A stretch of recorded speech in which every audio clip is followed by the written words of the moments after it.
In today's busy world, our minds often race with too many thoughts. But the peaceful path of Zen teaches us to slow down and return to stillness. These ancient Zen stories, shared with quiet wisdom, help calm overthinking and guide us gently into rest.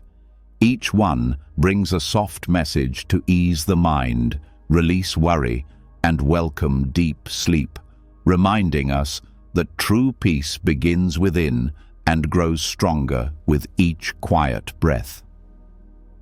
The fish that climbed silence. In a quiet monastery carved into the cliffs beside a vast river, the monks told a strange tale to visitors who asked too many questions. They spoke of a fish, not like any other, that did not swim with the current, nor seek the depths, nor chase after food or mate. This fish, they said, was once like the others. It darted, it hunted, it feared.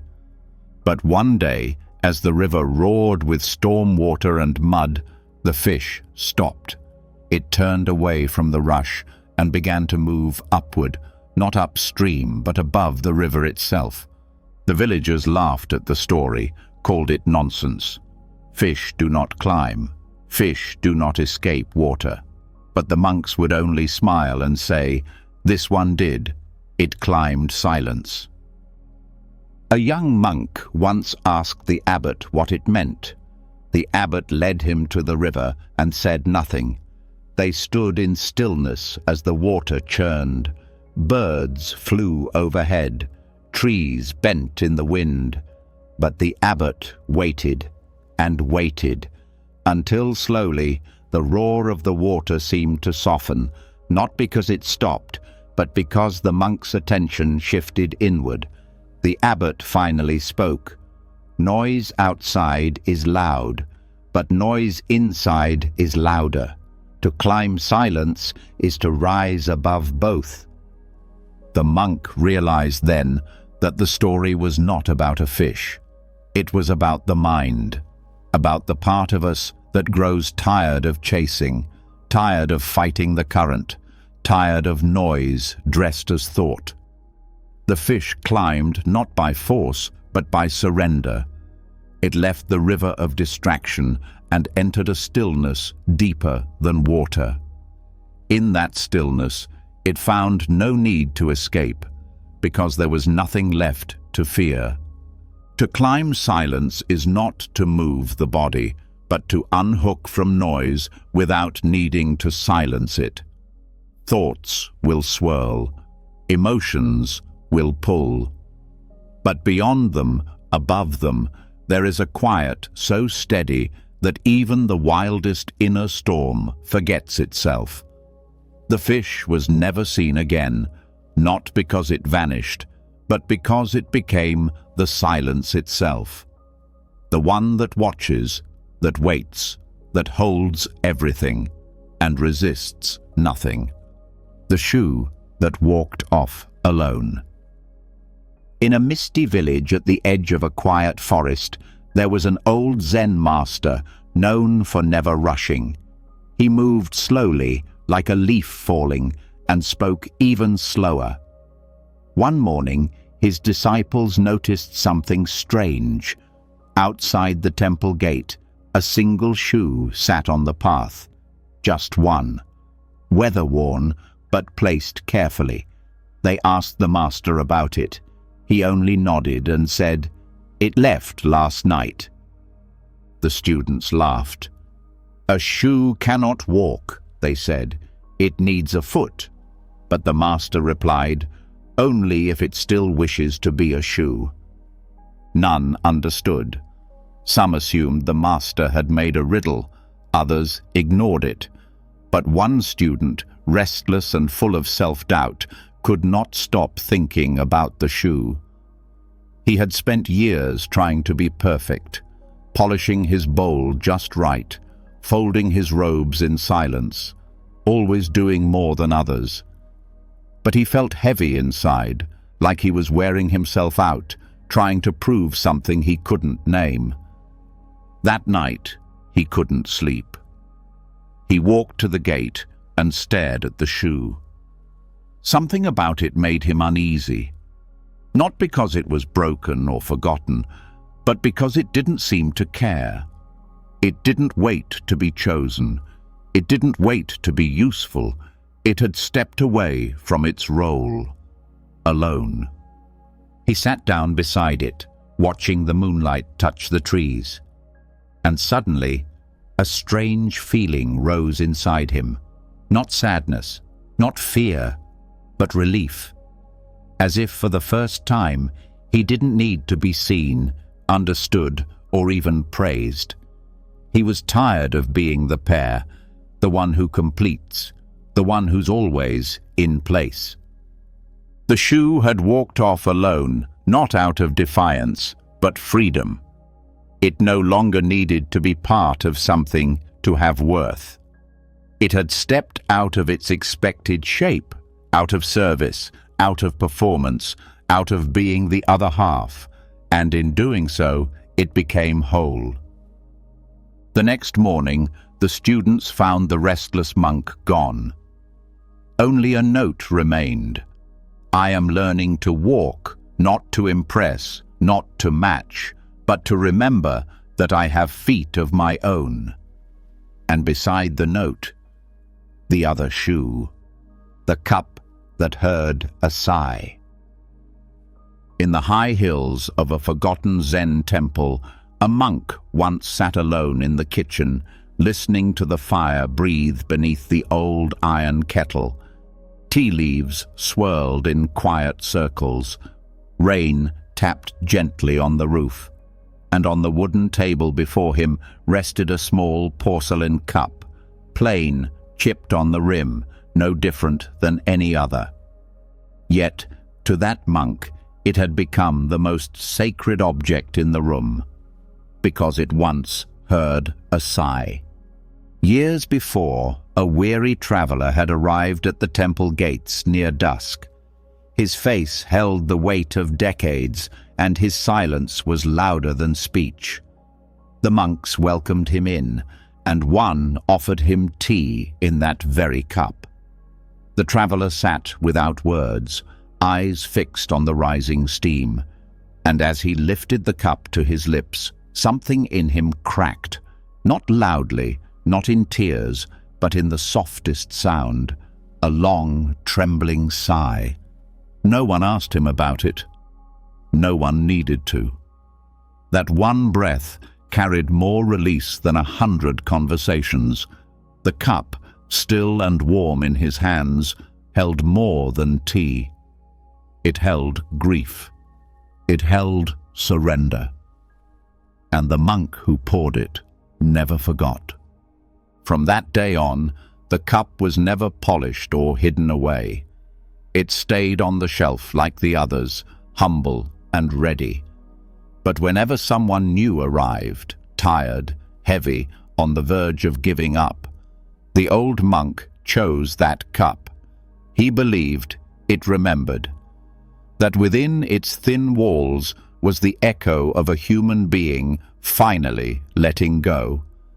One day, a young novice asked why the master always chose the chipped cup.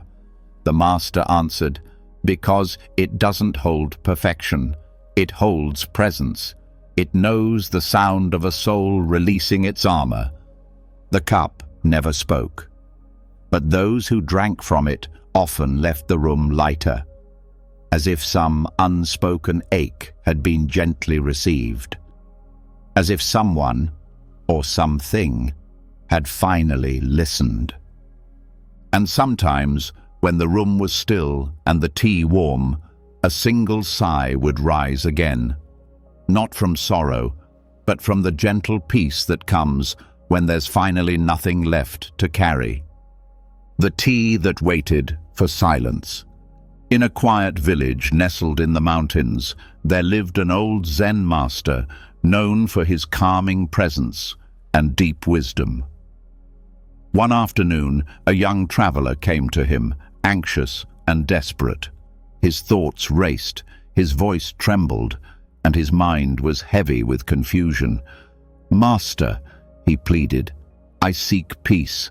I try to meditate, to breathe deeply, to do all I can, but my mind won't stop thinking. It talks all the time, and I cannot rest."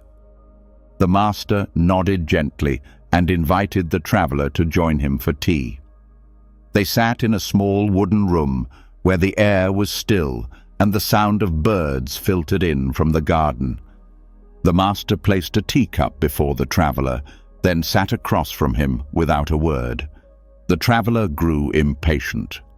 Moments passed, and still the master said nothing. The kettle steamed softly, but he made no move to pour. The silence stretched on. The traveler fidgeted, his thoughts racing even louder than before. He almost stood to leave. Then, without warning, the master slowly poured the tea. The traveler watched, confused. "Why did you wait so long?" he finally asked. The master looked up with soft eyes and said, "Tea should be poured in silence. If the room is full of noise, the tea cannot be tasted. The same is true for the mind." At that moment, the traveler felt something shift deep inside him. The words were simple, but they landed like a gentle rain on dry earth. He realized that in all his attempts to fight the noise in his head, he had only been adding to it. Silence was not something he could force. It was something he had to make space for. He sat quietly. And for the first time, the thoughts didn't feel as loud. They were still there, but he didn't chase them. Instead, he waited. And as he waited, he noticed the sound of the wind through the trees, the warmth of the tea, the steadiness of his own breath. Peace had not arrived through effort, but through stillness. The tea, like the mind, had been waiting for silence all along. The gate that opened backward. A long time ago, in a quiet monastery surrounded by misty hills, there was a young monk named Kiko. He was bright, curious, and eager to achieve enlightenment. But more than anything, Kiko wanted answers. He had read every scroll, listened to every teaching, and asked every master. Still, his heart felt restless, like a bird fluttering in a cage. One morning, he approached the monastery's oldest teacher, a quiet monk with silver hair and eyes like still water. "Master," Kiko said, "I've done everything I can. I meditate, I study, I pray. But the more I try, the farther peace seems to be. What am I doing wrong?" The master looked at him gently and said, "Come with me." They walked in silence to an old wooden gate at the edge of the monastery. It was worn with time, its hinges creaking softly in the breeze. The master stopped and motioned toward it. "Open it!" Kiko reached out and pushed. The gate didn't budge. He pushed harder. Nothing. His frustration grew. "It's stuck," he said. The master said nothing. Kiko tried again, this time with all his strength. Still, the gate wouldn't move. Finally, exhausted, he stepped back and sighed. The master walked forward, placed one hand on the gate, and gently pulled. The gate opened easily, backward. Kiko stood still, his chest rising and falling, not just from the effort, but from something deeper that stirred inside him. "You see," the master said softly, "not everything opens the way we expect. You push harder and harder, thinking force will lead you through. But sometimes the way forward is the way back. Sometimes we must stop pushing and begin listening." The truth struck Kiko not like thunder, but like a whisper he had ignored for too long. He realized he had been trying to conquer his mind instead of understanding it. He had been forcing answers when what he needed was to let go of the questions. As they stood by the open gate, the wind passed through gently, and Kiko felt a tear slip down his cheek, not from sadness, but from a quiet recognition. The peace he had been chasing had always been behind him, waiting for him to stop, turn around, and see. The gate had never been locked. It had only asked to be opened the other way. The monk who slept through the bell. In a hillside temple wrapped in morning mist, the monks followed a rhythm older than memory. Each day began with the soft chime of the temple bell, calling them to rise before dawn for meditation. The bell echoed like a heartbeat through stone halls, reminding them to wake, not just their bodies, but their awareness. Among them was a young monk named Sota. He was kind and sincere, but often tired. His thoughts were restless, his dreams loud. Each night he lay awake, replaying the day, worrying about tomorrow, questioning his own path. And each morning, when the bell rang, Sota struggled to rise. One morning, he didn't. The bell chimed through the temple, as always, but Sota didn't hear it. He slept straight through, his body still, his mind far away. Later, when he finally woke, the hall was empty. The morning meditation had passed. Shame burned in his chest. He rushed to find the abbot, bowing low, voice trembling. "Master, I have failed. I missed the bell. I was not awake." The old abbot looked at him for a long moment, then gently said, "You were not the only one who slept, Sota. Many rise with the bell, but their minds stay dreaming. You stayed in bed, but now you are awake. That is what matters." Sota looked up, confused. The abbot continued, "The bell rings outside, but its true sound is within. It is not a failure to sleep. It is only a failure to keep sleeping after you have awakened." Those words settled in Sota's heart like warm tea in an empty cup. He realized he had spent so long judging himself, comparing, striving, trying to be perfect in discipline, yet never truly meeting himself with kindness. He had been awake in body, but not in spirit. That day, Sota did not run to catch up. He walked slowly, noticing the morning light, the scent of pine, the breath moving gently through him. The bell would ring again, and when it did, he would be ready, not just to rise, but to listen. Because true awakening is not about never falling asleep. It is about choosing to open your eyes the moment you realize they've been closed. The answer written in dust. There was once a wandering student who had spent many years searching for the truth. He had studied under scholars, sat in silence with monks, and climbed sacred mountains seeking answers. Yet his heart remained unsettled, always chasing the next teaching, the next insight. He believed that peace lived in some far-off wisdom he had yet to find. One dry afternoon, covered in dust from the road, the student arrived at a humble Zen temple deep in the countryside. An elderly master welcomed him with a nod and invited him to sit. The student bowed and asked, "Master, I have searched everywhere. What is the truth? Please tell me." The master did not answer. Instead, he handed the student a broom and pointed to the courtyard. "Sweep," he said. The student was surprised, but he obeyed. He swept for hours under the hot sun, his feet aching, sweat trickling down his back. Still, the master said nothing. The courtyard was large, and dust filled every corner, stirred by the wind as fast as it was cleared. Frustrated, the student finally dropped the broom. "Why won't you answer me?" he cried. "I didn't come all this way to clean your courtyard." The master walked over slowly and took the broom. With quiet movements, he swept a small patch of earth until the dust gave way to smooth stone.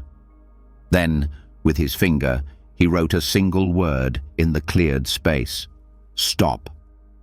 The student stared, confused. The master looked at him and said, "You are like this courtyard, always moving, always stirring up more dust. You think the answer is somewhere else, buried beneath more questions. But the truth appears only when the dust settles." The student stood in silence. His chest felt tight, not with anger, but with something like grief. For all the years he had spent running, reaching, searching, he had never stopped long enough to see that his restless mind was the very cloud hiding the truth he longed for. He sat down on the stone floor, feeling the heat of it beneath him, the stillness in the air, the ache in his legs. And for the first time in a long time, he didn't ask anything. He simply breathed. The dust, at last, began to settle. The sound that sat down. In a remote valley where clouds touched the earth and rivers whispered to the stones, a quiet monastery stood hidden from the world. There, monks practiced deep listening, not just to words but to everything. Wind in the trees, breath in the chest, silence between heartbeats. Among them was a boy named Ren, new and full of questions. Ren was quick with his thoughts and sharper with his tongue. He heard everything, but he rarely listened. During meditation, he would grow restless at the creak of the floorboards, the chirp of birds, or the far-off call of the temple bell. "How can I hear the truth?" he once asked the old master, "if the world is so noisy?"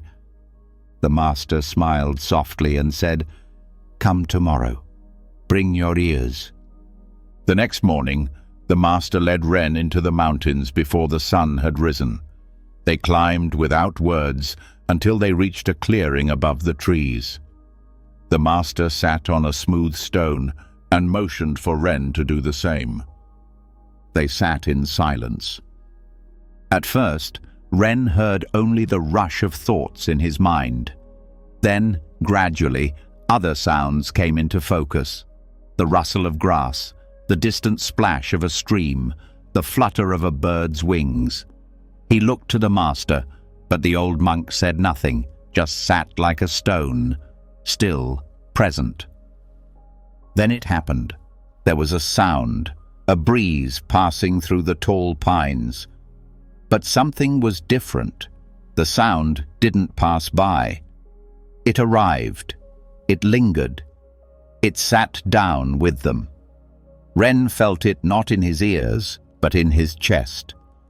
For a moment, the wind and the breath and the silence between them all became one. The sound was no longer something outside of him. It was with him. When he finally spoke, it was a whisper. "I heard it." The master nodded. "It sat because you did." Ren felt tears rise, not from sadness, but from the awe of hearing something not with his mind, but with his being. The sound had not asked to be chased, judged, or solved. It had simply waited for him to be still enough to receive it. He understood then, not all sounds want to move. Some are waiting to be met, and some truths do not shout. They sit down beside you and wait for you to sit too. The mirror that forgot to reflect. In a mountain temple carved from stone, there hung a mirror unlike any other. It was said to be a teaching tool passed down through generations. The monks were told, This mirror does not show your face, it shows your mind. Every new monk, upon entering the temple, was asked to sit before it in silence. A young monk named Riku, eager and sincere, sat before the mirror every morning. But as the days passed, he grew confused. "I see nothing," he told the master, "just my face, tired eyes, a wrinkle on my brow. Where is the lesson?" The old master nodded and said, "Keep watching." Weeks passed. Riku returned to the mirror each day. He tried smiling, he tried frowning. He studied every detail of his reflection, looking for insight. But one morning, after a restless night filled with self-doubt and old regrets, he sat down in front of the mirror and saw nothing. His face was gone. The mirror showed only the wall behind him. Terrified, he called for the master. The old man entered slowly, glanced at the mirror, and smiled. "Ah," he said, "now the lesson begins." "But what happened?" Riku asked. "Why can't I see myself?" The master's eyes were calm. "Because for the first time, you stopped trying to be someone. The mirror reflects what is present. Today, you were not busy being Riku the monk, Riku the student, Riku the thinker. You simply sat. And the mirror too rested." Riku stared in silence. His reflection did not return, but oddly, he did not miss it. The master added, "When the mind is full of identity, the mirror is busy. When the mind is still, it forgets to reflect. In that forgetting, you meet who you truly are, not the image, but the space behind it." And in that quiet space, without a face or a name, Riku felt something open within him, not knowledge, not achievement, just presence. The mirror had not broken, it had simply stopped pretending. The visitor with no feet. High in the cold silence of the northern cliffs, there was a monastery built from stone and snow. The monks there lived simply, growing their food, tending their fires, and keeping their minds clear. One of them, a monk named Jinen, was known for his discipline, but also for his deep fear, though he hid it well. Every night, as the wind howled and the shadows stretched across the walls, Jinen felt a presence. It was not loud, it made no sound, but he swore something came to him just beyond the lantern's glow. He called it the visitor, though no one else ever saw it. It had no face, no voice, and no feet, only a feeling, a tightening in the chest, a whisper at the edge of sleep. He meditated harder, fasted longer, lit incense and recited mantras late into the night. But still, the visitor returned. Some nights, it came closer. Jinen would wake drenched in sweat, his heart pounding like a drum. "I do everything right," he told the abbot one morning, his voice thin with exhaustion. "Why does it keep coming?" The abbot, old and quiet, said only this: "Tonight, when it comes, don't resist. Don't run. Invite it in." Jinen was stunned. "But it frightens me." "Then offer it tea," said the abbot. That night, the visitor came again. Jinen sat upright in his bed, the fear rising in his throat. But this time, instead of shrinking back, he stood. He lit a small candle and poured a cup of tea. His hands shook. He placed the second cup on the mat across from him. "I don't know what you are," he said into the silence, "but come, sit." Nothing moved. No reply came. But in that moment, something inside him softened, and the fear, like mist in the morning, began to lift. There was no face to look at, no words to exchange, but somehow the stillness between them felt warmer. Jinan realized the visitor had never wanted to harm him. It had only wanted to be seen. In offering it space, he had offered space to the part of himself he had long denied, the lonely, hurting fear that had walked beside him for years, with no name and no rest. And now, for the first time, the visitor had feet, because it had finally been allowed to sit. The whisper carried by stone. There was once a temple built deep within a canyon where the wind rarely reached and the air was always still. The temple's walls were carved from the canyon itself, centuries of stone holding the silence like a sacred vow.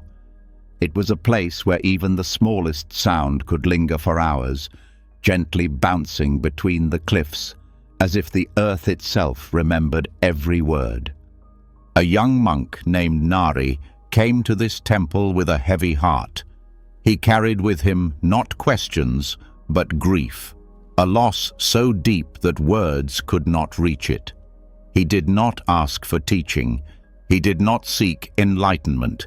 He simply wanted to understand why pain echoed so loudly in his chest when the world around him was so silent. Each day, Nari wandered the stone corridors, listening for something, anything, that could answer the ache he carried. But the stone said nothing. It was cold, unmoving, indifferent. And that made the grief even harder to bear. One afternoon, the old master saw him sitting beside a great boulder at the edge of the canyon. His eyes were closed, his lips pressed together, his body still except for the trembling of his breath. The master sat beside him without speaking.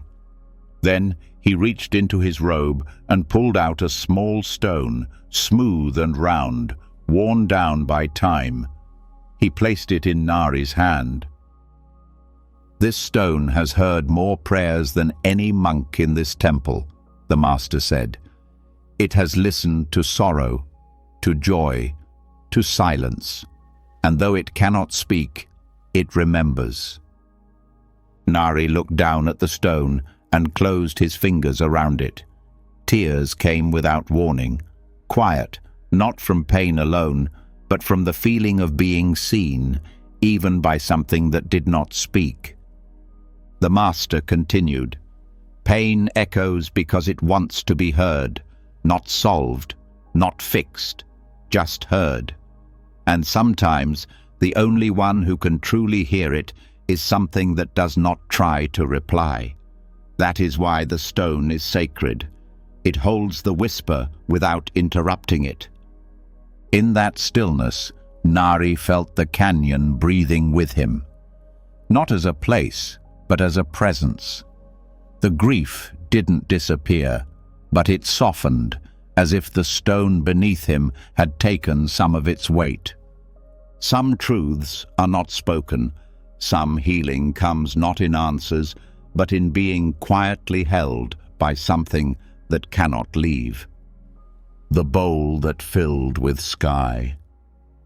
On the edge of a great desert, where the earth cracked from thirst and the wind sang in dry whispers, there lived a Zen hermit named Nao. His home was a small hut made of clay and silence. He owned little, just a robe, a broom, and a wooden bowl he used for water and rice. Yet those who passed through the desert to visit him said he held a peace that made the air feel softer, even in the heat. One day, a scholar came, weary from travel and heavy with questions. He had read many books, debated many ideas, and carried his knowledge like a shield. "Master," he said, bowing stiffly, "teach me the secret of Zen." Nao said nothing, only smiled and motioned for the scholar to sit. He brought out his wooden bowl and placed it between them. Then, without a word, he walked outside, Confused, the scholar waited, the sun beating gently through the doorway. Minutes passed, then an hour. Still, Nao did not return. Frustrated, the scholar stood to leave, but then something stopped him. His eyes fell on the bowl, empty, plain, still. He sat again. The wind moved through the hut, brushing against his face. A bird called in the distance. Time slowed. The scholar stared at the bowl, and for the first time, he didn't think. He simply looked. The surface of the bowl held the sky in its curve, blue, wide, open. In that reflection, something in him softened. The bowl was not waiting to be filled. It was already full of sky, of light, of stillness. He realized he had come full of words, full of answers, too full to receive anything real. But this bowl, it taught with its emptiness. Nao returned at sunset and found the scholar sitting quietly, the bowl still between them. The scholar looked up and said, almost in a whisper, "It's full." Nao nodded. Only an empty bowl can reflect the sky. The words fell gently, like dust, like truth. And in that quiet space, the scholar understood. When the mind is crowded, it cannot see. But when it empties, just for a moment, it becomes vast enough to hold the sky. The door that never locked. In an old temple far from the nearest village, there was a door that had never once been locked. Not in winter storms, not in summer heat, not even during the chaos of passing bandits. It stood at the entrance to the meditation hall, weathered but strong, open to wind and birdsong, moonlight and strangers alike. Travelers would sometimes question the head monk. "Aren't you afraid something will be taken?" The monk would only smile and say, "Everything that can be taken, I've already let go of." One evening, a troubled young man arrived, exhausted from years of chasing wealth and losing it again. He was bitter, closed off, and suspicious of everything. When he saw the open temple door, he walked in hesitantly, expecting someone to stop him. But no one did.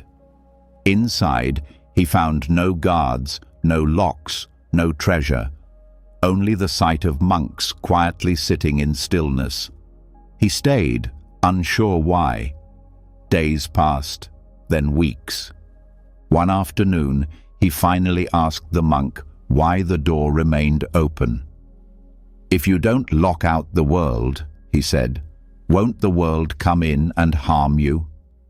The monk looked up and answered softly, "Only locked hearts fear open doors." The young man didn't understand, until one day, sitting in meditation, his own thoughts burst through. Jealousy, anger, shame, regret. He tried to push them away, lock them out. But the harder he tried, the louder they became. Finally, he gave up and let them in. He let every thought pass through him like wind through the open door. They came, they stayed, and then, quietly, they left.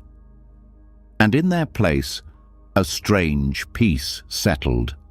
The door was never about security. It was about trust, about releasing control. The door was an invitation to let go of the illusion of protection, to accept the presence of both calm and storm without needing to guard against either. The monks didn't lock the door because they had nothing to defend. They had already surrendered their fear. The young man would never lock another door in his life, not even the one around his own heart, because once he opened, he realized what truly matters cannot be stolen. only shared. The footstep that left no sand. Along a wide and wind-swept shore, where the ocean met the land in a soft and endless rhythm, a Zen master walked each morning before sunrise. The beach stretched for miles, untouched and silent, except for the waves and the cries of distant birds. His footprints trailed behind him, deep, clear, then slowly fading under the wind. One day, a student named Tama followed the master to the shore. He had come to the monastery with a heart full of noise. He was restless, always questioning, always chasing meaning in every step he took. He longed to be seen, to leave something behind, proof that he had mattered, that he had walked the path. As they walked together in silence, Tama noticed the master's footsteps disappearing almost as soon as they were made. The sand, dry and loose, quickly swallowed each mark as though it had never been there at all. "Master," Tama finally said, "why do your steps leave no trace?" The master paused, looking out over the sea. "The more tightly you walk," he said, "the deeper the mark. But not all who walk seek to be remembered. Some come only to feel the wind, to listen to the waves, and to carry nothing away." Tama frowned. "But if we do not leave something behind, how will anyone know we were here?" The master turned to him, his eyes gentle. "Do you need the ocean to remember you? Do you ask the wind to carry your name?" Tama said nothing, but something inside him stirred. He looked back. His own footprints were bold and scattered. Every step he'd taken had been a statement, a demand for meaning. But the master's gone. As if the earth had accepted him without resistance. They continued walking, and Tama noticed something shift. He stopped trying to shape the sand. He stopped pressing down with purpose. Instead, he let his body move like the tide, free, light, ungrasping. And then, as the sun rose and the sea breathed out another gentle wave, Tama glanced behind him. His last step had vanished. For the first time, it didn't frighten him. It felt like peace. Because some footsteps are not meant to be remembered. Some are meant to be lived, fully, quietly, and then let go, like a breath that returns to the wind. The smile that fell off a tree. In a small village, wrapped in golden fields and winding rivers, there stood an old tree known as the Laughing Tree. No one remembered who gave it that name, but people swore it smiled. Its branches bent in soft, cheerful curves, and its leaves trembled in the breeze as if they were laughing at some secret the wind had told. Every day, a young boy named Haku sat beneath it. Life had not been kind to Haku. His parents were poor, and illness often kept him from school. He didn't talk much. He didn't laugh. But under that tree, he felt something close to warmth. He didn't know why. One autumn afternoon, Haku sat beneath the tree with his knees pulled to his chest. The wind was sharp, and sadness had curled up inside him. He looked up at the branches and whispered, "Why do you smile? Nothing's funny." At that moment, a single leaf drifted down. It was golden and curled, shaped almost like a small grin. It landed in his lap. He stared at it, then laughed. Just once. A tiny sound, more like a breath. But it surprised him. A gentle voice came from behind. It was the old gardener who tended the grounds near the tree. "Did it finally give you one?" he asked. Haku looked up, confused. The gardener sat beside him.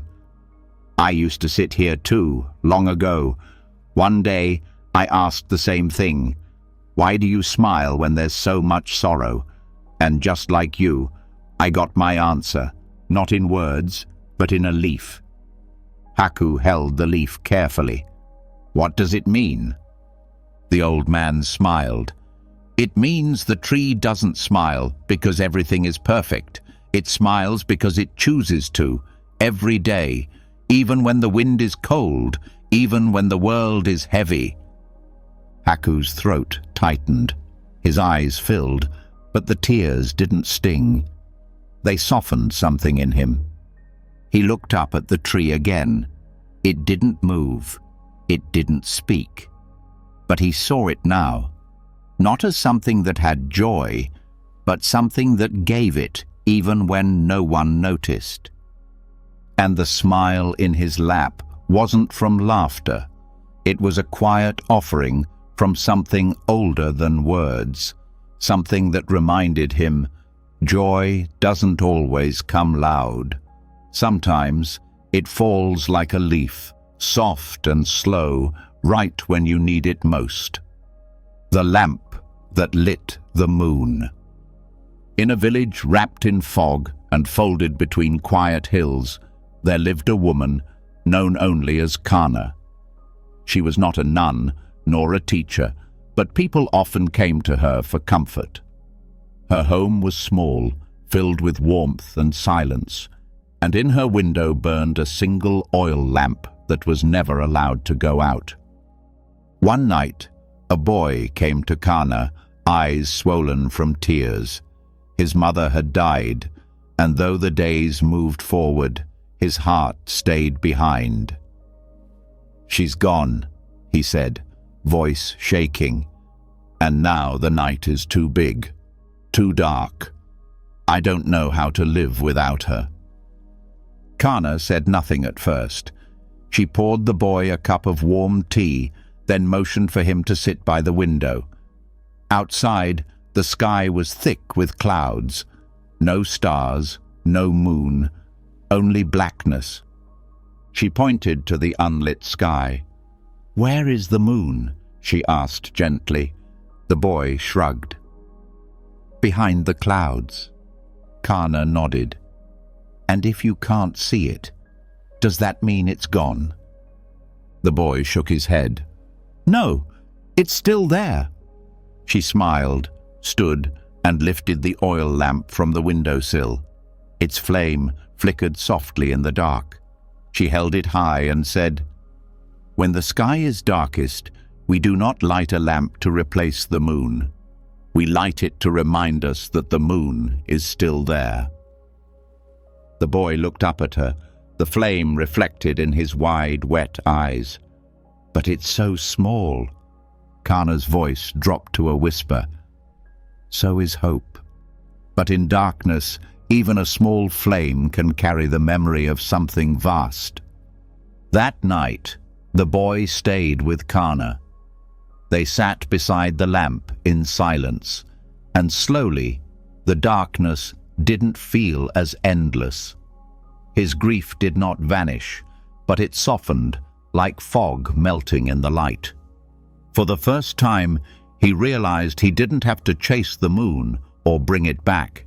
He only needed to remember it was still shining, somewhere above the clouds. And as he drifted to sleep beside the soft glow of the lamp, he understood. Sometimes we carry the light not to see everything clearly, but to remind ourselves that even in sorrow, something beautiful still exists beyond our view, something worth waiting for. The cloud that turned around. In a quiet mountain village where the mornings were cool and the tea was always warm, a young girl named Emmy often sat alone by the river. She was thoughtful, gentle, and carried a sadness no one could see. Her brother had died the year before, and though the seasons had changed, her heart had not. She felt like a small boat drifting in fog, silent, unseen, unsure of the shore. Each day, she watched the clouds float by, pulled by the wind across the open sky. They never stopped. They never looked back. That's how grief felt to her, something that came, swept everything away, and left her behind. One afternoon, an old monk passed through the village. He saw Emmy sitting by the river and asked, "What are you watching so closely?" "The clouds," she said. "I keep hoping one will turn around." The monk sat beside her, quiet for a while. Then he said, "Once I saw one that did." Emmy looked at him, startled. "Clouds don't turn around. The wind pushes them. They can't choose." The monk smiled. "That's what I thought too, until I learned to see differently." He picked up a small pebble and dropped it in the river. Ripples spread outward, then slowly faded. "Grief is like the wind," he said. "It moves through us, and we think we must follow wherever it goes. But clouds are not made only of air.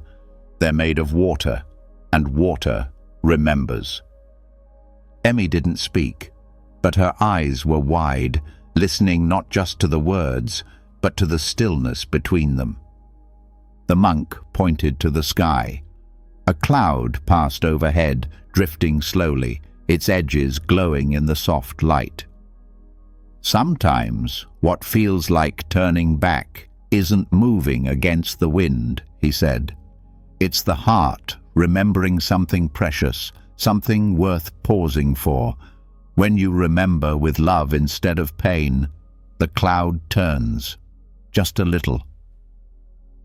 A breeze touched Emmy's cheek. She looked up, and though the cloud above her hadn't truly changed direction, it did seem, for just a breath, to slow down. And in that moment, her grief felt different. Not smaller, but softer. Because perhaps healing didn't mean letting go and moving on.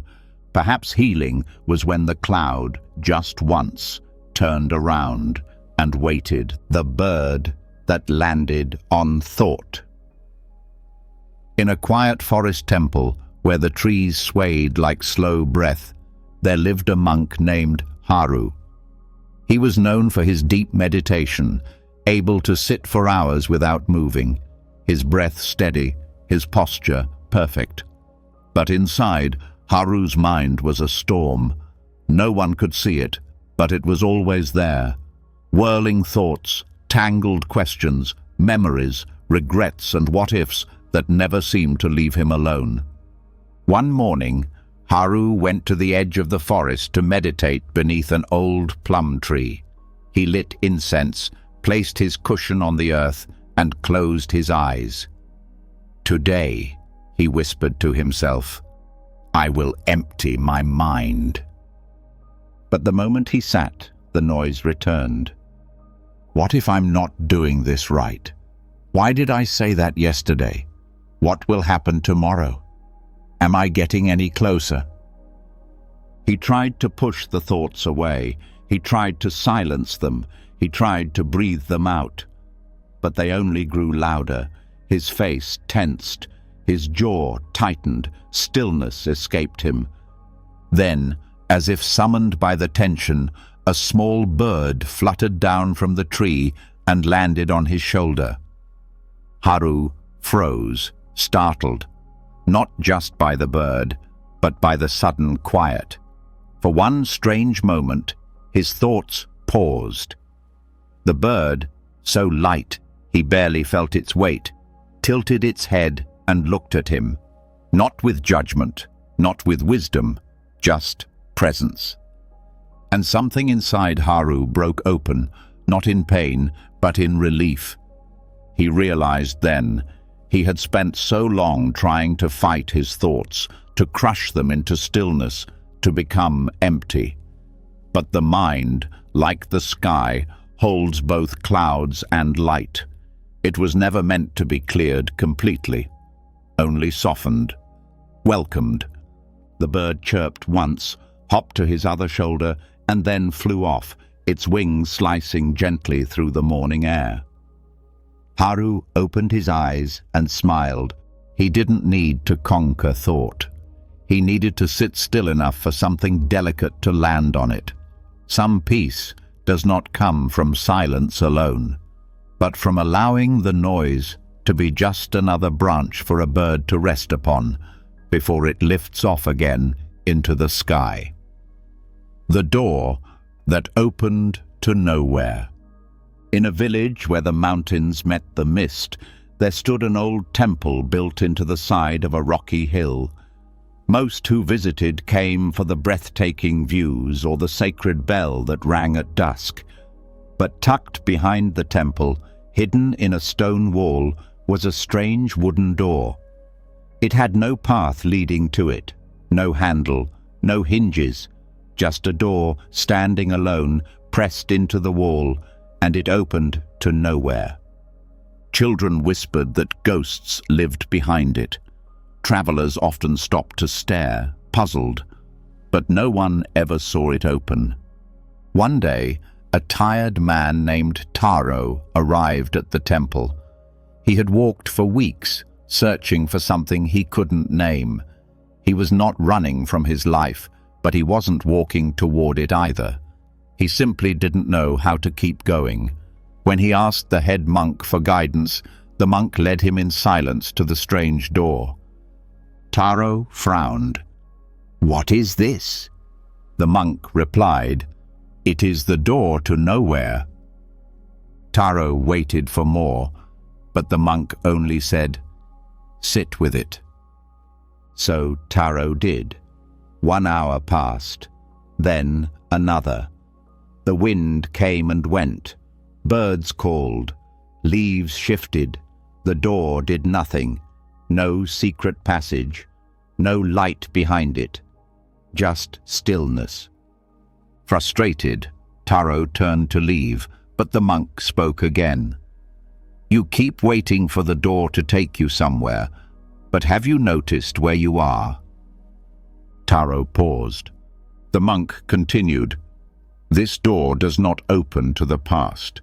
It does not lead to the future. It only invites you to sit and notice." Taro turned back. He looked at the door, at the wall, at the way the moss curled along the stone, the way the light softened at the edges, the way his own breath had slowed. In all his searching, he had never once stood still long enough to see where he was.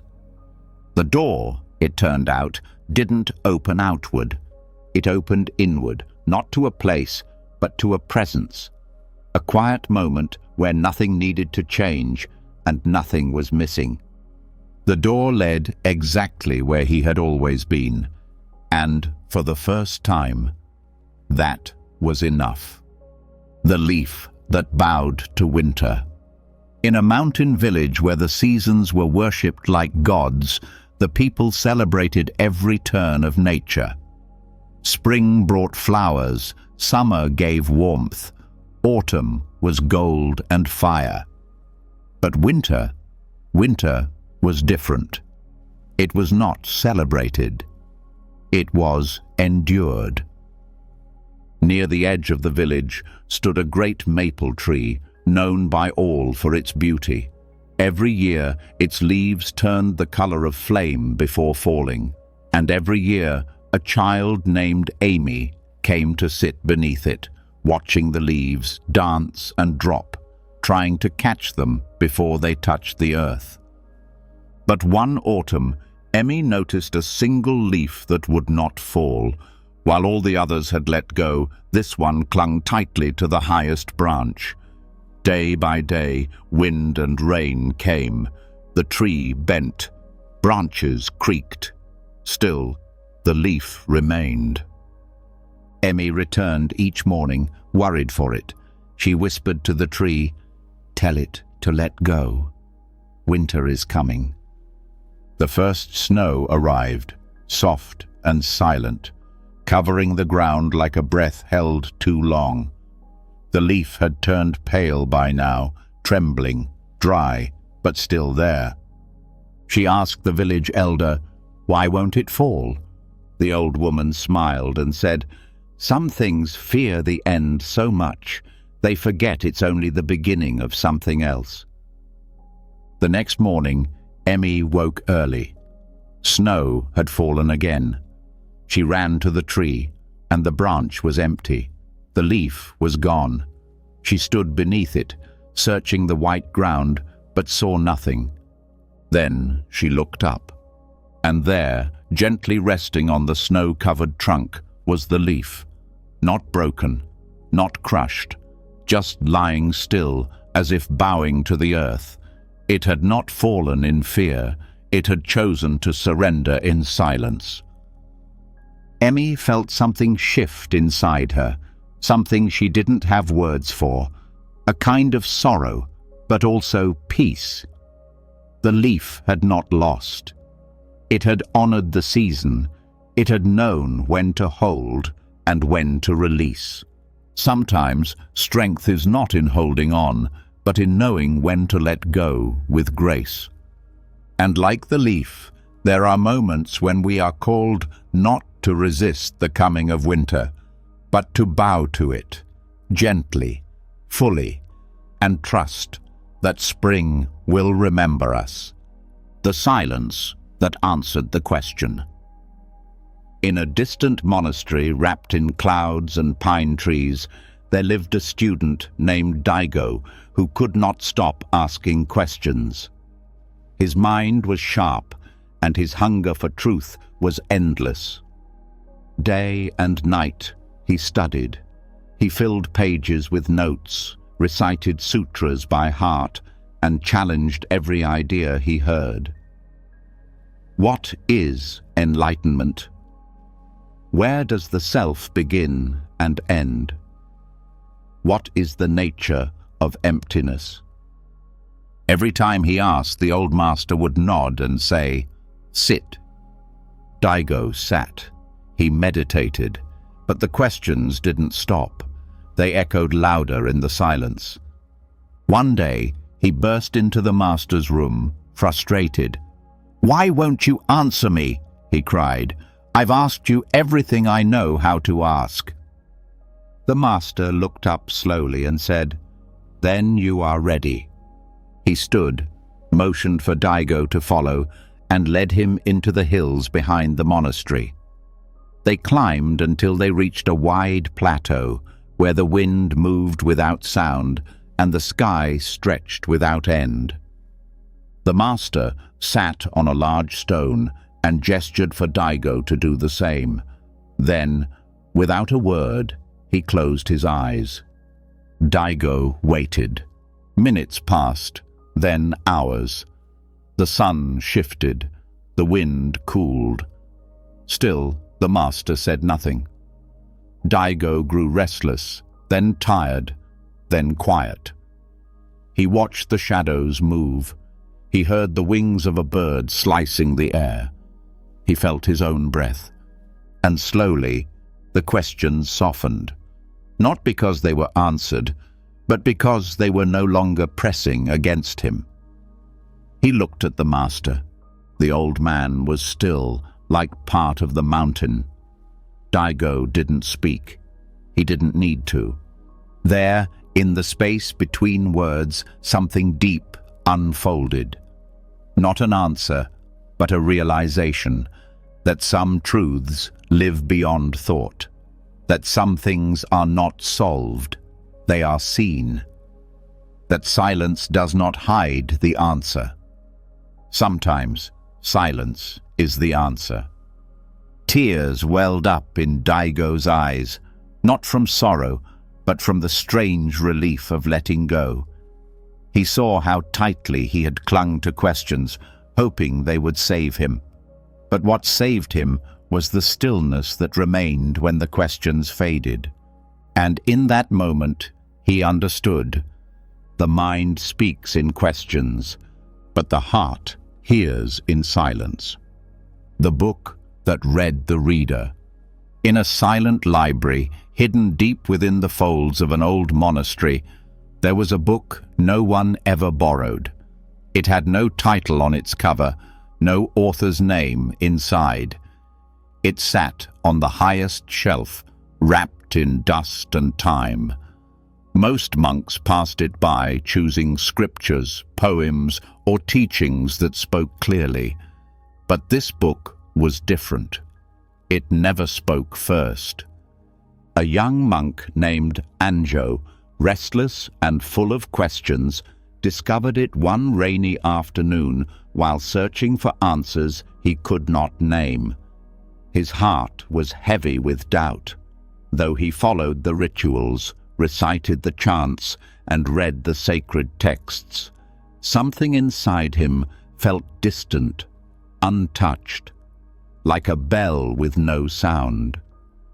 He climbed the ladder, reached for the nameless book, and brought it down. It felt warm in his hands, though the room was cold. The pages were blank. At first he thought it was a mistake. He flipped through, faster and faster. Nothing. Just empty parchment. Confused and frustrated, he was about to close it when a single line appeared on the page. "Why are you pretending not to know what you already feel?" Anjo froze. He blinked, and the words faded. A new line emerged. "You seek wisdom as if it's lost, but it is hiding where you're afraid to look." With trembling hands, Anjo turned the page. Again, nothing, until another sentence bloomed slowly from the paper. "Sit still, and I will show you yourself." Anjo sat for hours, turning page after page, each revealing thoughts he had never spoken aloud. Not teachings, not instructions, reflections, quiet truths he had buried, fears he had ignored, longings he had disguised as questions. The book asked nothing of him but honesty, and as it read him, he began to feel lighter, not because he had found answers, but because he had been seen. When the candle finally burned low, Anjo closed the book, tears on his face, but peace in his breath. He climbed the ladder, returned the book to its place, and whispered, "Thank you." The book said nothing. But as he walked away, he knew some books are not written in ink. They are written in silence. And some truths do not live in the pages we read, but in the pages that read us. The dream that remembered you. In a quiet village where the moonlight touched the roofs like silver, there lived an old weaver named Aiko. She had spent her life making cloth so fine it felt like wind, dyed with colors that shimmered like rain. But now, in the stillness of her later years, her hands ached, and her dreams came less often. Each night she lay in bed, waiting for sleep to carry her somewhere, but it never did. Her nights were blank and silent, like a page that refused to be written on. One morning she came to the temple and asked the monk, "Why does sleep no longer visit me with dreams? I lie still, I rest, but nothing comes. I feel forgotten." The monk looked at her kindly and said, "Perhaps you do not dream because you are waiting for dreams to remember you." She frowned. "What does that mean?" He offered no answer, only a small tea bowl filled with warm water. "Look," he said. She peered into the bowl. The surface was still and flat. Nothing appeared. "Now, breathe," he said. She leaned forward and exhaled gently. The surface rippled, light danced, and for a moment her own reflection shimmered in the water, soft, living, familiar. "Dreams are like this," the monk said. "They are not lost. They return when we remember to breathe into them, when we stop chasing and begin listening." That night, Aiko lit a single candle beside her bed. She didn't ask for a dream. She simply breathed, the way she had breathed into cloth, into colors, into every thread she had ever woven.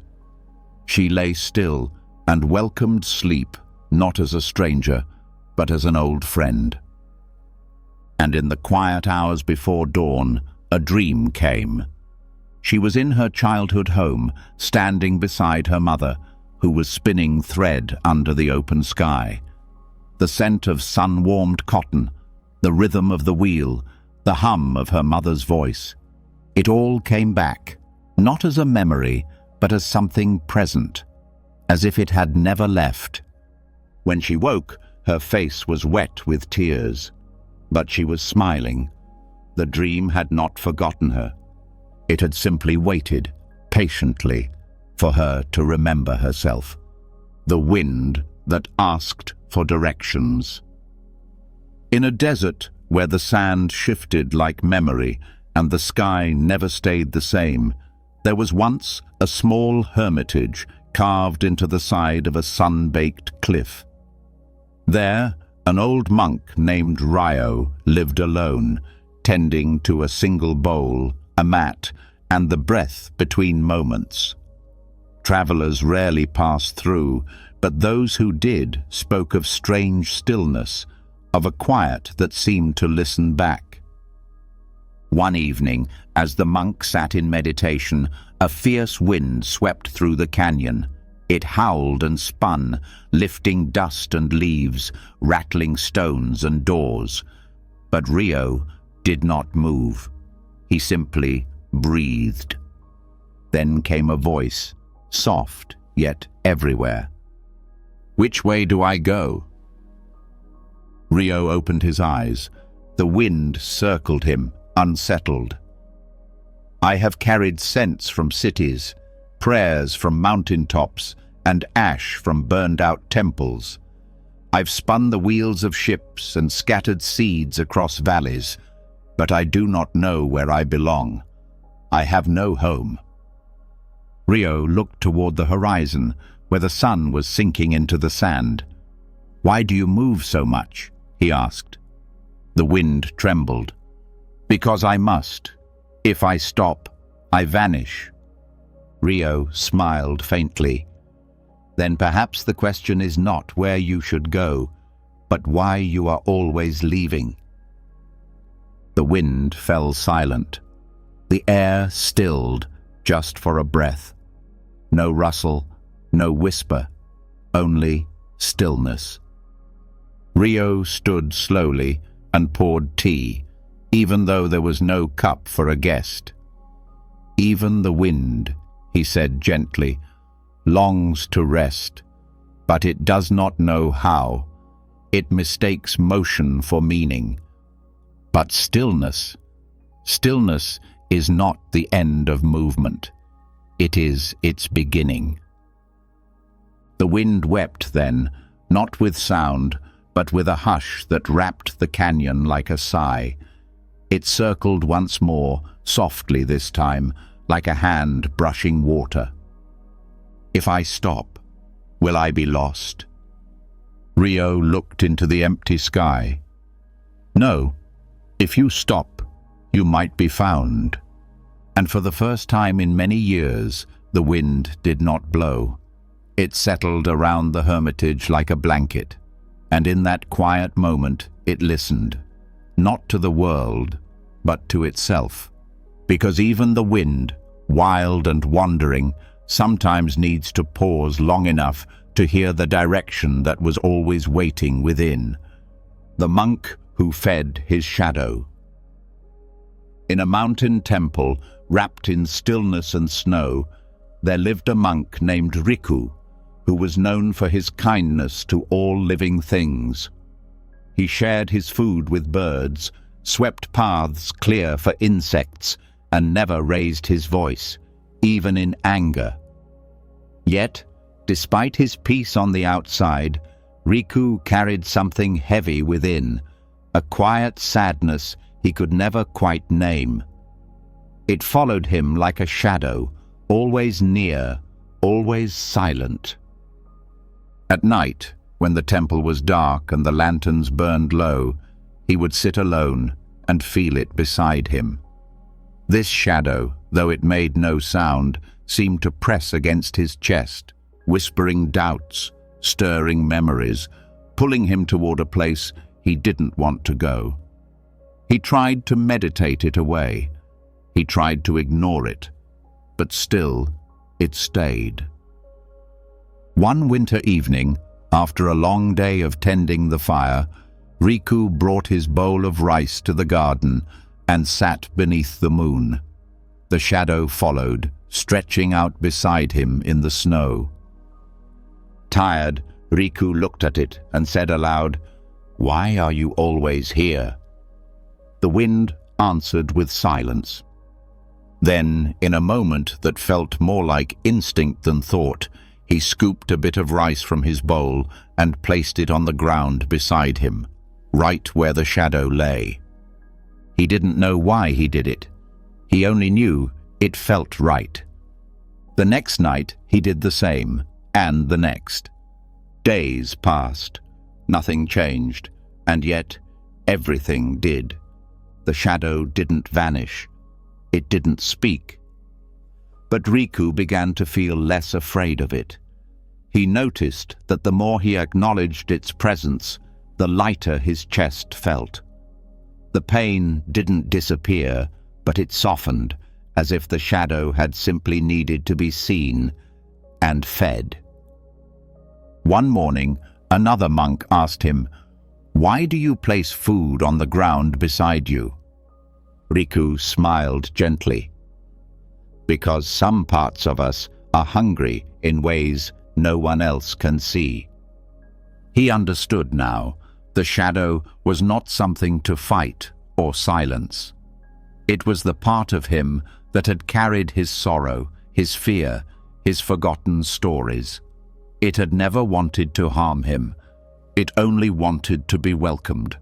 And sometimes healing begins not by casting light to destroy the darkness, but by setting a place for it at your table. The candle that waited to melt. In a dim hallway of a mountainside temple, there sat a single candle on an altar, untouched. It had never been lit. Each morning the monks would pass it by, lighting the other candles for rituals, for prayers, for soft moments of evening reflection. But this candle remained whole, tall, unburned, perfect. One day, a young monk named Daigo noticed it. He was new to the temple, full of longing to be useful, to be wise, to shine in the way the elders did. Something about the candle stirred him. It stood like he did, silent, still, waiting for something to begin. "Why has no one lit this candle?" he asked the elder monk. The elder smiled without answering. Days passed. Daigo couldn't stop thinking about it. He began to feel sorry for the candle. It was beautiful, but untouched, whole, but unused. Each night, he imagined the soft light it could offer, the warmth it could share. But still, no one reached for it. Finally, one cold morning before sunrise, Daigo stood before the altar, hands trembling. He lit the candle himself. The flame caught gently, like it had been waiting. And as it burned, he felt tears come, not from sadness, but from the quiet ache of understanding. The candle, once so perfect, began to melt. Slowly, steadily, it gave itself away. Not with noise, not with effort, just with warmth. The elder monk appeared beside him and said softly, "Now it lives." Daigo turned. "But it's disappearing." The elder nodded. "That is the gift. A candle is not meant to stay whole. Its light only exists because it surrenders. It loses form to give something greater." Daigo watched the wax soften, drip and fade into itself. He felt something in his own chest begin to melt. All his trying, all his waiting to be ready, all his fear of losing what he had not yet become, it quieted. Because he saw now that the purpose was not to stay perfect, untouched, or admired. It was to burn, to be used, to give. Some lives shine brightest, not because they last the longest, but because they allow themselves to melt completely, offering warmth in the silence and light in the dark, with nothing held back. The ink that wrote nothing. In a temple nestled between tall cedar trees and soft-running streams, a calligrapher monk named Haru spent his days writing sutras with graceful strokes. His words were admired for their beauty, fluid, balanced, serene. Pilgrims traveled from distant towns just to see his scrolls, believing they carried blessings in every line. Yet inside, Haru felt something missing. The more praise he received, the more hollow he became. One day, the abbot gave him a fresh scroll and a brush made from the tail of a white fox. "Use this," he said, "but choose your ink wisely." Haru prepared his tools, sat beneath a lantern, and dipped the brush. He was ready to write a sutra about emptiness, about the nature of nothingness as taught by the ancients. But when he touched the brush to the page, nothing appeared. No lines, no symbols, no ink. Startled, he looked at the brush. It was wet. The ink was there, but invisible. He tried again. He pressed harder. He whispered mantras, furrowed his brow, and traced every stroke with intention. Still, the scroll remained blank. Frustrated, he brought it to the abbot. "This ink is broken," Haru said. "It writes nothing." The abbot took the scroll, held it to the light, and smiled. "Exactly." Haru stared at him. "You wished to write about emptiness," the abbot said. "And you have. There is nothing here, and yet everything is present. The effort, the form, the silence between the lines." The monk looked down. The page was bare, but it carried something deeper. A stillness, a fullness that words could not reach. It was not blank. It was quiet. And suddenly Haru understood. He had spent years pouring ink onto paper, filling space with meaning, never realizing that sometimes the truest expression is the one that steps aside. That emptiness isn't the absence of truth. It is the space in which truth can finally breathe. That night, he placed the scroll in the meditation hall. Visitors came and frowned. "It says nothing," they whispered. But some, when they looked closer, when they stayed longer, began to feel something. A strange peace, a soft ache, a truth with no voice. The scroll spoke not to the eyes, but to the soul, and the ink that wrote nothing had written everything. The ladder that climbed itself. In a quiet temple, nestled between cliffs and clouds, a boy named Senzu came to train.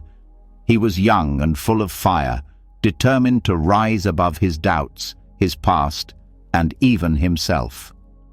He saw enlightenment as something far away, high, golden, hidden at the top of a great invisible mountain. Every day he worked hard. He meditated with perfect posture. He swept every floor until it shined. He memorized every word the masters spoke, and every night he dreamed of climbing a tall ladder, rung by rung, reaching toward something bright he could never quite touch. One morning, He approached the oldest monk in the temple, eyes burning with frustration. "Why does it feel like no matter how hard I try, I never get closer?" The monk paused, then said, "Follow me." They walked to the edge of a cliff where the wind whispered like breath. The monk pointed to a ladder resting flat on the ground, wooden, old, and clearly broken in places. "Climb this," he said. Senzu frowned, "But it doesn't stand." The monk only nodded. So Sensu bent down and began to lift the ladder. It was heavier than he expected. As he tried to raise it upward, it fell. He tried again and again, always falling back to the earth. He turned, breathing hard. "It's impossible." The old monk said nothing. Instead, he walked to the ladder, sat beside it, and gently ran his hand along the wood. "This is the path you've taken," he said, "trying to rise without being grounded, trying to climb without understanding what you're climbing for." Then he stood, looked at the sky, and added softly, "But ladders were never meant to climb themselves." Senzu blinked. "What do you mean?" The monk looked at him, eyes soft.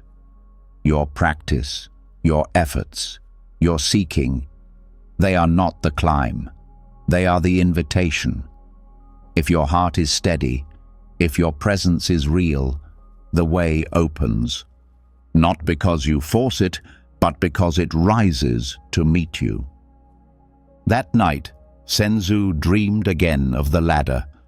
But this time, it didn't wait for him to climb. It rose slowly from the ground on its own, step by step, as if pulled upward by something unseen.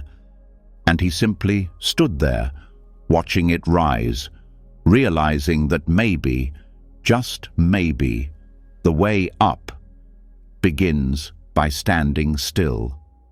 The rain that fell upward. In a coastal village where the sea met the sky so gently that the horizon almost disappeared, there lived a boy named Kenta. He was quiet, observant, and often lost in thought. Since he was small, he had loved the rain, not just for the sound it made or the way it cooled the air, but because it made everything pause. People slowed down, stayed inside, listened. And in that stillness, Kenta felt safe. But one season, the rains didn't come. The ground cracked, the fields dried, the villagers grew restless. They spoke of omens, of punishment, of broken traditions. Kenta, still a child, didn't understand why the sky had changed, only that something in the world, and in him, felt empty. One evening, he went to the old well outside the village temple. There, the monk was lighting a lantern. Kenta asked, "Why won't the rain fall?" The monk paused. "What if," he said gently, "it already has?" Kenta frowned. "But we haven't seen a drop." The monk smiled and pointed to the well. "Look down." Kenta leaned over the stone rim and peered into the darkness. At first, he saw nothing. Then, faintly, the reflection of the sky appeared on the surface below. Clouds gathering, soft and full. And for a moment, just a blink, he thought he saw something impossible. Raindrops falling up from the water to the sky. His breath caught.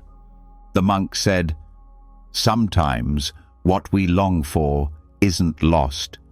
It's just waiting to be seen from another direction." Kenta didn't speak. He couldn't. The world around him hadn't changed, but something inside him had. He realized he had been looking only at what was missing, the dry ground, the hot wind, but the sky. The sky was still full. It just wasn't time yet. In the days that followed, he still walked through dust and silence, but when he passed the well, he'd stop and look down, and every time he'd see that quiet sky staring back, full of unfallen rain. And in that small miracle, rain that rose instead of fell, he understood something deeper. Hope doesn't always pour down from above. Sometimes it rises slowly from within. The statue that blinked. In a small temple, hidden behind a veil of vines and silence, there stood a stone statue of the Buddha. It was carved long ago by a nameless monk, its face peaceful, eyes half closed in eternal stillness. Visitors came from far away to sit before it, hoping to feel something: clarity, presence, understanding. Most left unchanged. Some wept, and a few whispered of a strange thing. I think it blinked. No one believed them. In that temple, a novice monk named Kyo had taken a vow of silence, not because he was enlightened, but because he was afraid. His thoughts were loud, his past heavier than he ever spoke of. He believed if he stayed quiet long enough, his pain might forget how to speak. And every day he sat before the statue, hoping it might show him how to be still, like stone. He stared at its calm face, its perfect posture, the unmoving gaze. Teach me how to stop feeling, he thought. Teach me how to be like you. One night, after weeks of storms, a deep fog wrapped around the temple. The air was thick. The candlelight flickered. Kyo couldn't sleep. He returned to the statue and sat, heart pounding for reasons he didn't understand. He looked up, and the statue seemed different, its expression softer, less distant, almost alive. He leaned closer, and in that moment, only for a breath, he saw it, a blink. So fast, it could have been nothing. So quiet, it could have been his mind. But it stopped him cold. He sat frozen, staring, not in fear, but in a kind of awe that made his chest ache, because he realized something that shook him more than the blink itself. The statue hadn't come alive. He had. For the first time, he wasn't watching with numbness. He wasn't trying to become stone. He was fully here, awake in his body, trembling, real. And in that presence, the stone didn't change. He did. Tears welled up, not because he was broken, but because he saw that stillness isn't the absence of feeling. It is the space that can hold it all. And the statue, silent and unmoving, had not blinked to show power or mystery.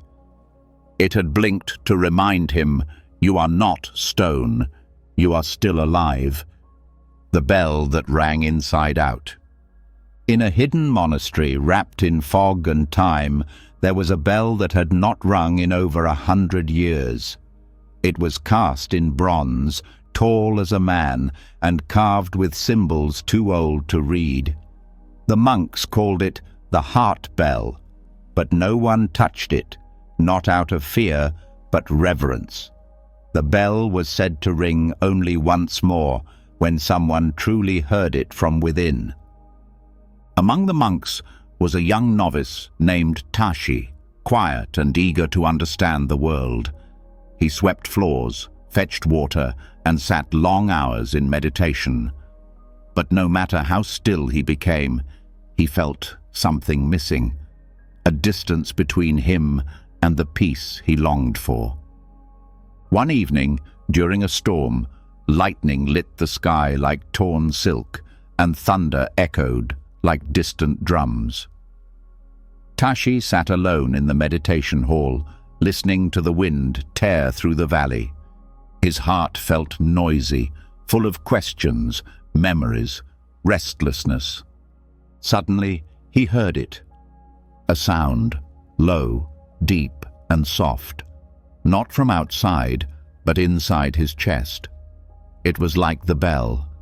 But the great heart bell hadn't moved. He looked toward it. It stood silent and still. Yet the sound continued, slow and ringing through every part of him. He held his breath. It wasn't a noise he heard with his ears. It was a vibration, a pulse, a kind of knowing. Not words, not music. Just a pure tone of being, like the sound of truth remembering itself. The next morning, he ran to the old abbot. "Master," he whispered, "I heard the bell." The abbot turned, calm eyes bright with something ancient. "Not the bell," he said, placing a hand over Tashi's heart. "Your bell." Tashi's voice trembled. "But it sounded just like the one in the hall." The abbot nodded.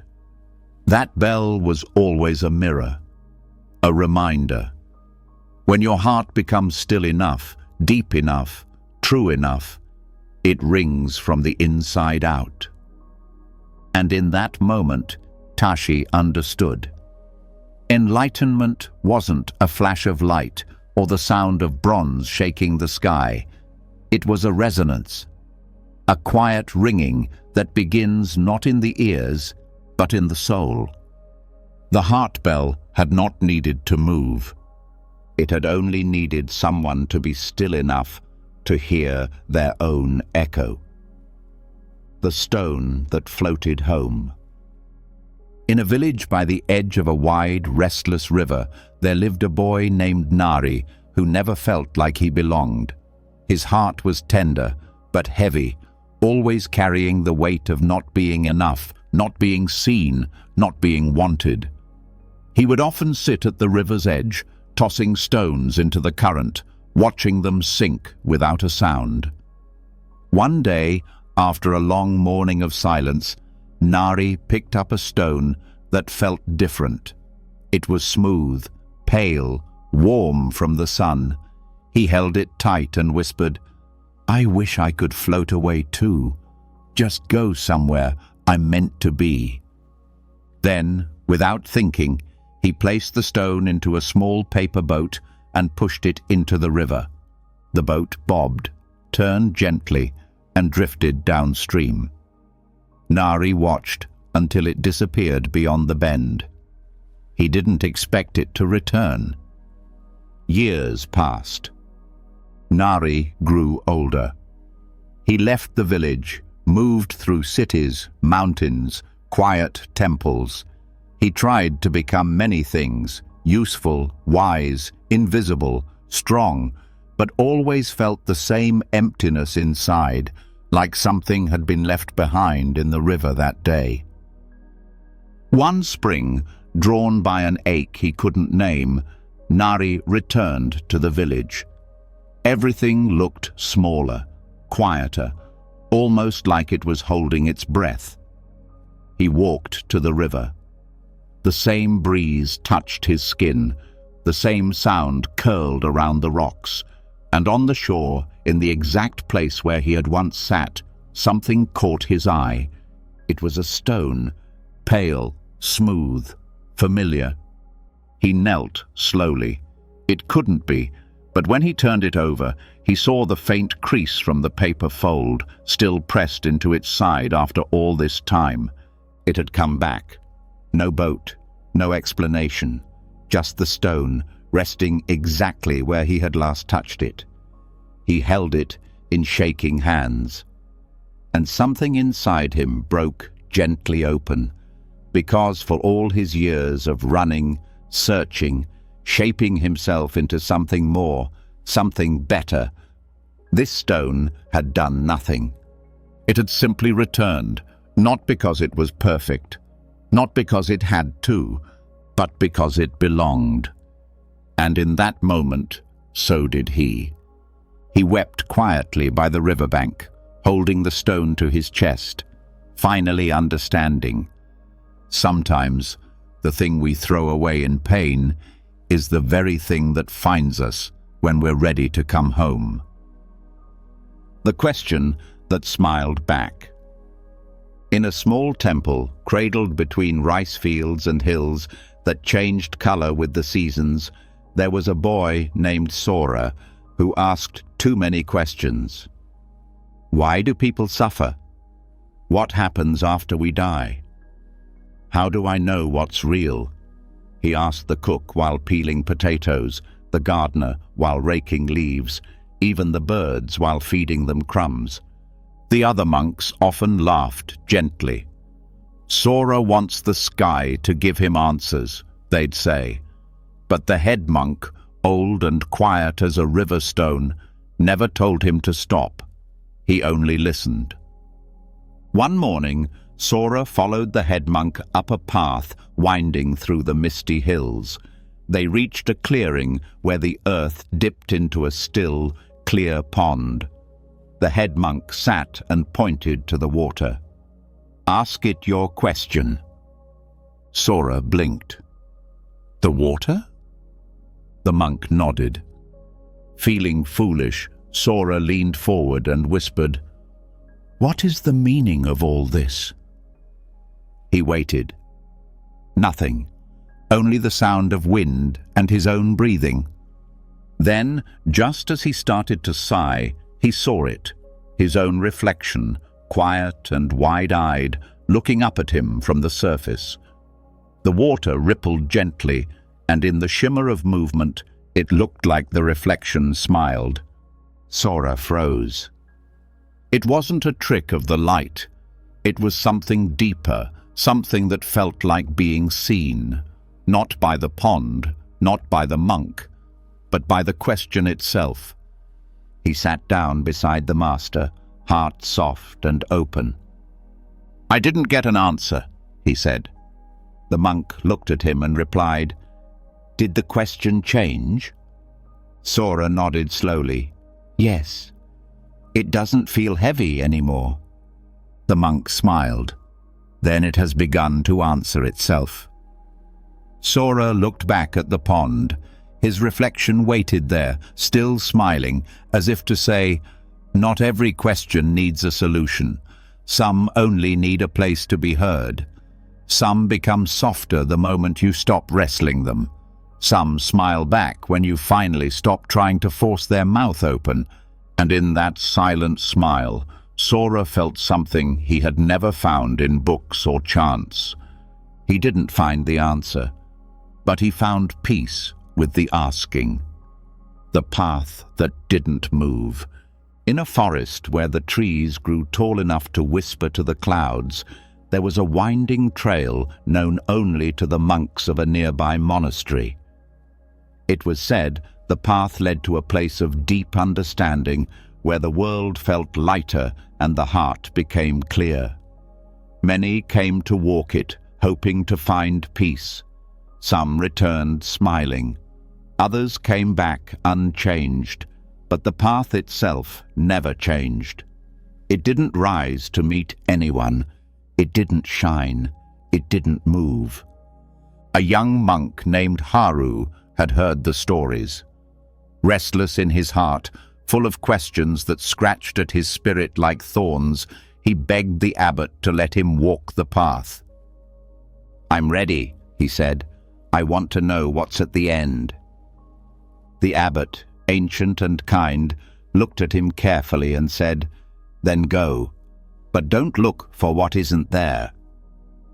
Haru packed only what he needed and stepped into the trees.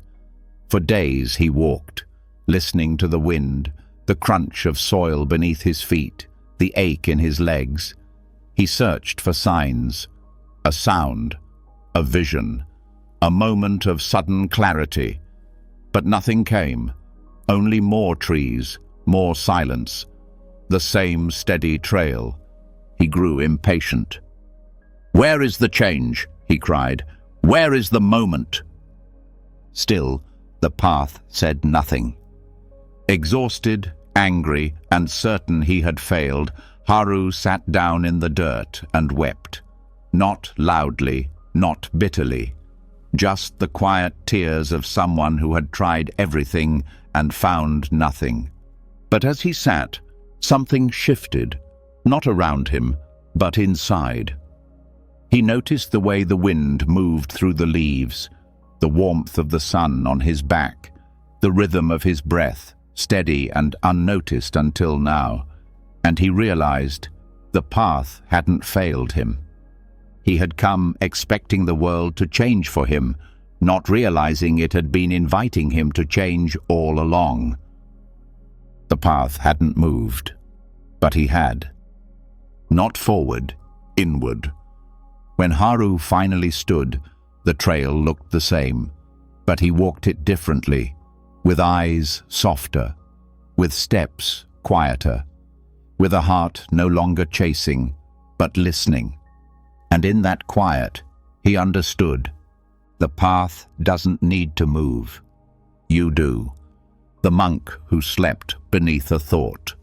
In a stone temple carved into the cliffs above a restless sea, there lived a monk named Jun who could not find rest. While the other monks slept peacefully on their straw mats, Jun lay awake each night, his eyes open to the ceiling, his mind spinning with thoughts that refused to leave. They came like waves, memories, doubts, questions, regrets, louder in the quiet than during the day. He tried everything. Longer meditations, colder baths. He even repeated mantras until his voice cracked. But the thoughts kept circling like birds above a field with no scarecrow. One evening, after the bells had faded and the last candle burned low, Jun went to the old abbot and whispered, "Master, I cannot sleep. My thoughts will not leave me alone." The abbot studied him with eyes like evening light.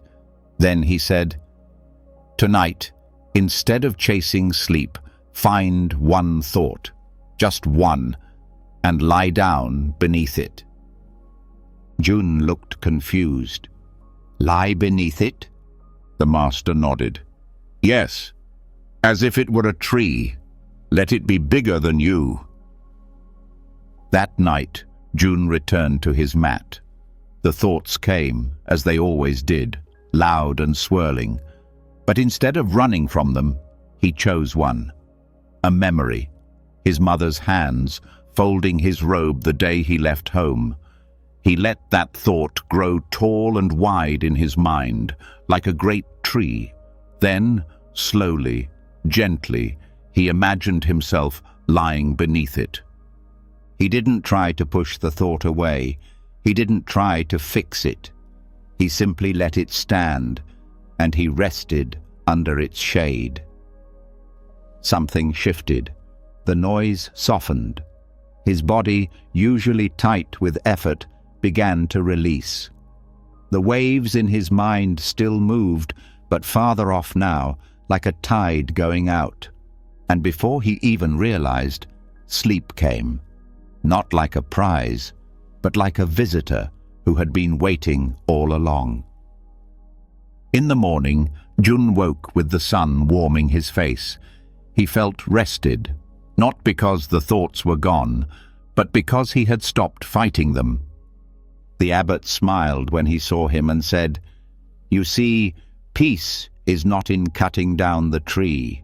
It is in learning how to rest beneath it. And sometimes the way to silence the mind is to lie gently inside it." The sound that needed no ear. Deep within a mist-covered valley, beyond the reach of city bells and restless footsteps, there stood a small wooden temple that echoed with stillness. Pilgrims came from far away, not for sermons or rituals, but to sit in a single, empty hall. In that room, it was said, a sound could be heard, a sound so pure it needed no ear to be known. Most came eager, hopeful, with hearts filled with longing. They sat in silence, straining to hear. Some heard wind and thought it was the sound. Others heard the beat of their own hearts and wondered. But many left disappointed, saying, "There was nothing, just silence." One day, an old woman named Kana arrived. She was not a seeker of truth or titles. She had lived a full life, children raised, gardens tended, grief endured. She had not come looking for answers. She had come to sit. She entered the hall just before sunset. No one else was there, no monk to guide her, no sound but the faint creak of the floor as she bowed and took her seat. She closed her eyes. She did not listen with effort. She did not chase quiet. She simply let herself be. And in the stillness, something opened. Not in the room, but in her. She felt the sound. It was not heard through the ears. It had no note, no shape. It was the hush before a child speaks, the weight of a hand held in the dark, the presence of breath in a sleeping room. It was not outside her. It was her. Her heartbeat slowed. The years of sorrow, laughter, longing, all of it fell into the stillness. Not erased, not solved, but held. And the sound, if it could be called that, whispered without words, "You do not need to hear me. You only need to be still enough to know I've always been here." When Kana stood, she did not speak of what she had found.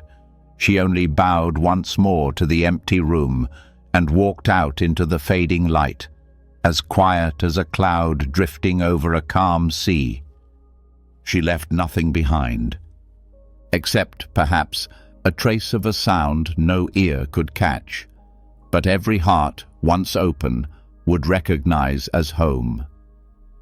The sky that refused to end. There was once a boy named Nari who lived in a quiet village at the foot of a great mountain.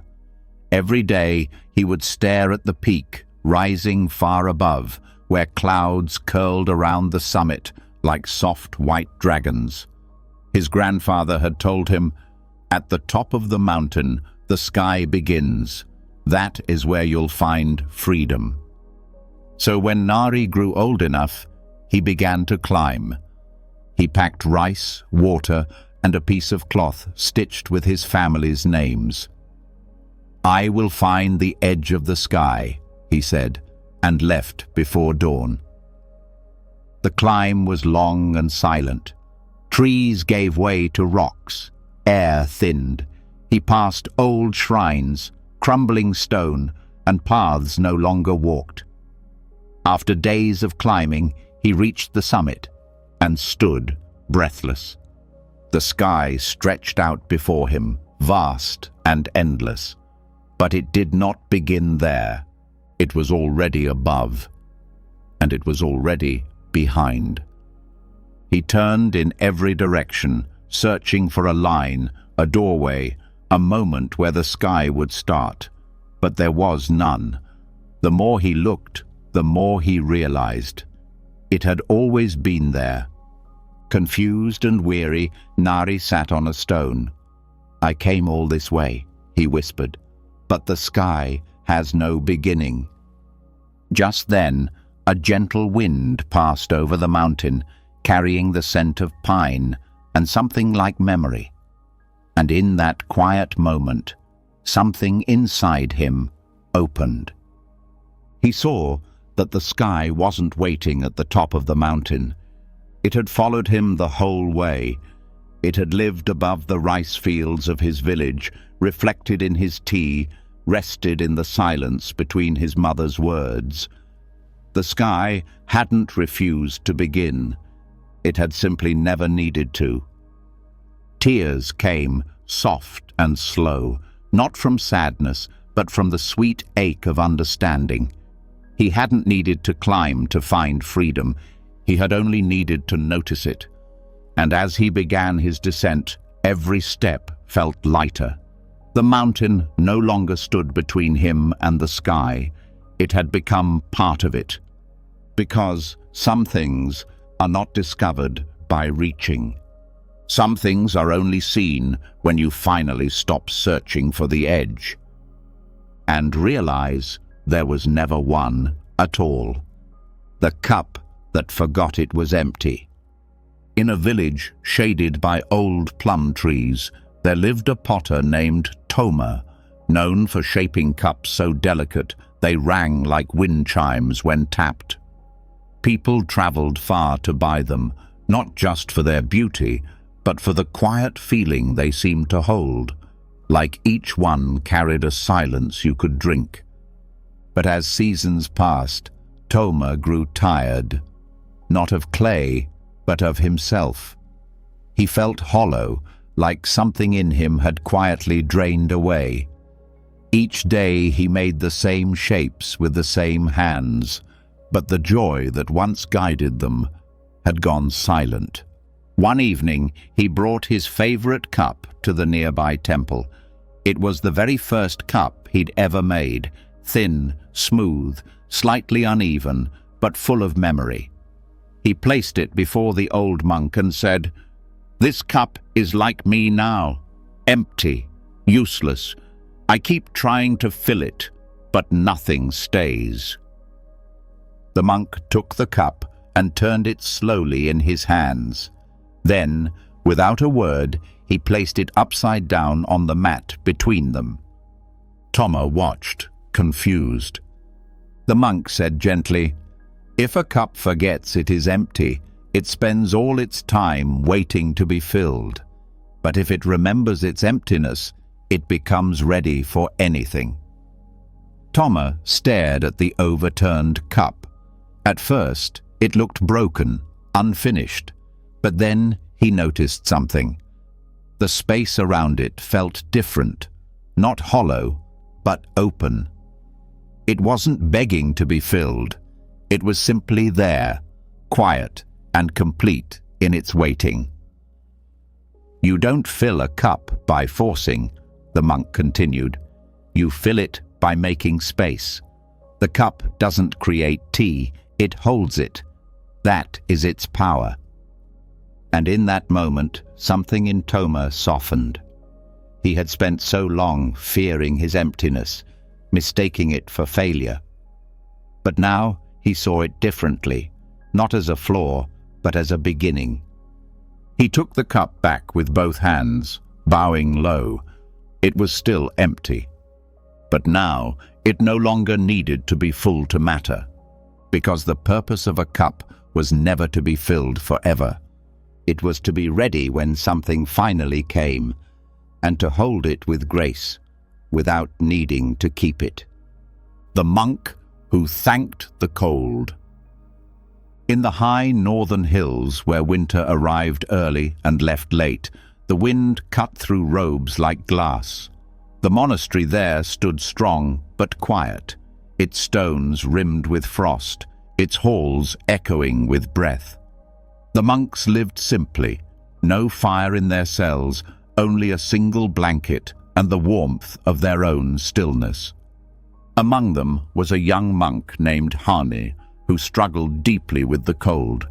His fingers stiffened during meditation, his bones ached at night, and each morning, when he stepped outside to fetch water, the snow bit his feet like sharp teeth. He wrapped himself tighter, moved faster, clenched harder, but nothing made the cold go away. One morning, after a sleepless night and a bitter wind that left his lips cracked and raw, Heine approached the elder monk who tended the garden even in winter's breath. "Master," Heine said through chattering teeth, "how do you bear it? The cold never leaves. It makes everything hurt." The old monk stood up slowly, frost clinging to his beard. He looked at Heine and said, "Then thank it." Heine blinked. "Thank it?" "Yes," the master said. "Go out tomorrow and thank the cold for coming." Hani thought it was a lesson in humility or endurance. But the next morning, when the frost covered the steps like thin glass and the air burned his lungs, he stopped. He placed his hands together and whispered, "Thank you, cold." At first, nothing happened, but he kept saying it each morning, quietly and without demand. "Thank you, cold." And something began to shift, not in the weather, but in him. He stopped flinching. He stopped running from it in his mind. He noticed things he had never seen before, the way snow glittered like tiny stars, how his breath drew soft clouds in the air, how his heart beat stronger each time he met the cold without fear. One morning, while standing knee-deep in snow, Haynes smiled. He was still cold, his skin still stung, but it no longer felt like punishment. It felt like presence, a reminder he was alive, awake, here. Later, when someone asked him if he had learned to overcome winter, he shook his head. "No," he said, "I learned to bow to it." Because sometimes the things that make us ache the most are the ones that bring us fully into ourselves, the fire that didn't burn. In a forest monastery, where the trees whispered even in stillness, there was a sacred hall used only for deep meditation. At its center burned an eternal flame, small, steady, never too bright, never too dim. It had been lit generations ago and had never gone out. The monks called it the listening fire, though no one truly knew why. A novice named Lian had recently arrived, carrying more restlessness than peace. He was quick to speak, quick to judge, and faster still to lose patience with himself. His thoughts burned hot, anger at his past, regret, fear of never being enough. Each time he sat to meditate, the fire in his chest raged louder than the stillness outside. One night, unable to sleep, Lian wandered into the meditation hall. The listening fire flickered gently, casting warm shadows against the stone. He sat in front of it, knees folded, heart pounding, thoughts rushing like wind through dry leaves. "Why do I feel like this?" he whispered. "Why can't I be calm like the others?" The fire said nothing, but it glowed. He leaned closer. "Aren't you fire? Aren't you supposed to burn?" Still, the flame danced, gentle, quiet, unthreatening. Lian stared, breathing with it. Slowly, he began to notice. The fire gave warmth, but did not scorch. It moved, but did not destroy. It was alive, but not wild. And in that moment, something inside him softened. He saw the difference between the fire he carried and the one before him. His fire was made of resistance, of unsaid words and old wounds. It flared because it had been trapped, unlistened to, unloved. But this fire, it simply was. No fear, no shame, just warmth, just presence. A tear rolled down Lian's cheek, not from pain, but from recognition. He sat there until dawn. When the master found him the next morning, still cross-legged before the flame, he asked, "Did the fire speak to you?" Lian nodded, smiling faintly. "Yes, it showed me how to stop burning." The master bowed. "Then you've met your own flame." Because not all fire comes to destroy. Some comes to teach us how to hold heat without harm, to glow without consuming.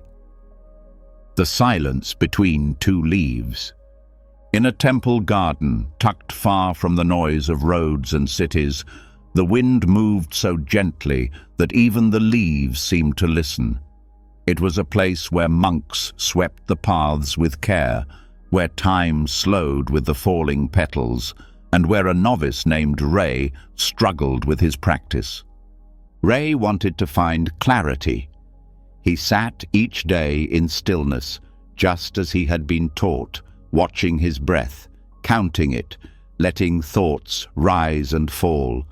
But his mind buzzed like a summer insect, always speaking, always grasping. Every silence felt too loud. Every breath felt like something he had to control. One afternoon, after another restless meditation, Ray sat beneath an old maple tree and sighed. The head monk happened to be passing. Seeing Ray's furrowed brow, he asked, "What are you listening for?" Ray shrugged. "Peace, stillness, something real, but all I hear is my mind." The monk nodded, then sat beside him. He pointed to a pair of leaves on the branch above them, one trembling, the other perfectly still. "What do you hear between them?" he asked. Ray listened. "Nothing." The monk smiled. "Exactly." Ray frowned. "But what does that mean?" The monk plucked a single leaf and let it fall. It spun slowly in the air, twisting like a question, then landed softly at Ray's feet. "That silence," the monk said, "is not empty. It holds everything. The pause between two thoughts, the space between sounds, the stillness between breaths. It is not something to chase. It's something that's already here." Ray looked up again. The two leaves still hung there, one moving slightly, one waiting, and between them, a gap, a stillness so quiet it didn't need to be heard. In that small space, something opened inside him. He wasn't trying to be silent. He wasn't trying to stop his thoughts. He was simply aware of the space between them, the brief moment where nothing was happening, and yet everything was present. He didn't speak. He didn't need to. For the first time, the silence wasn't something he reached for.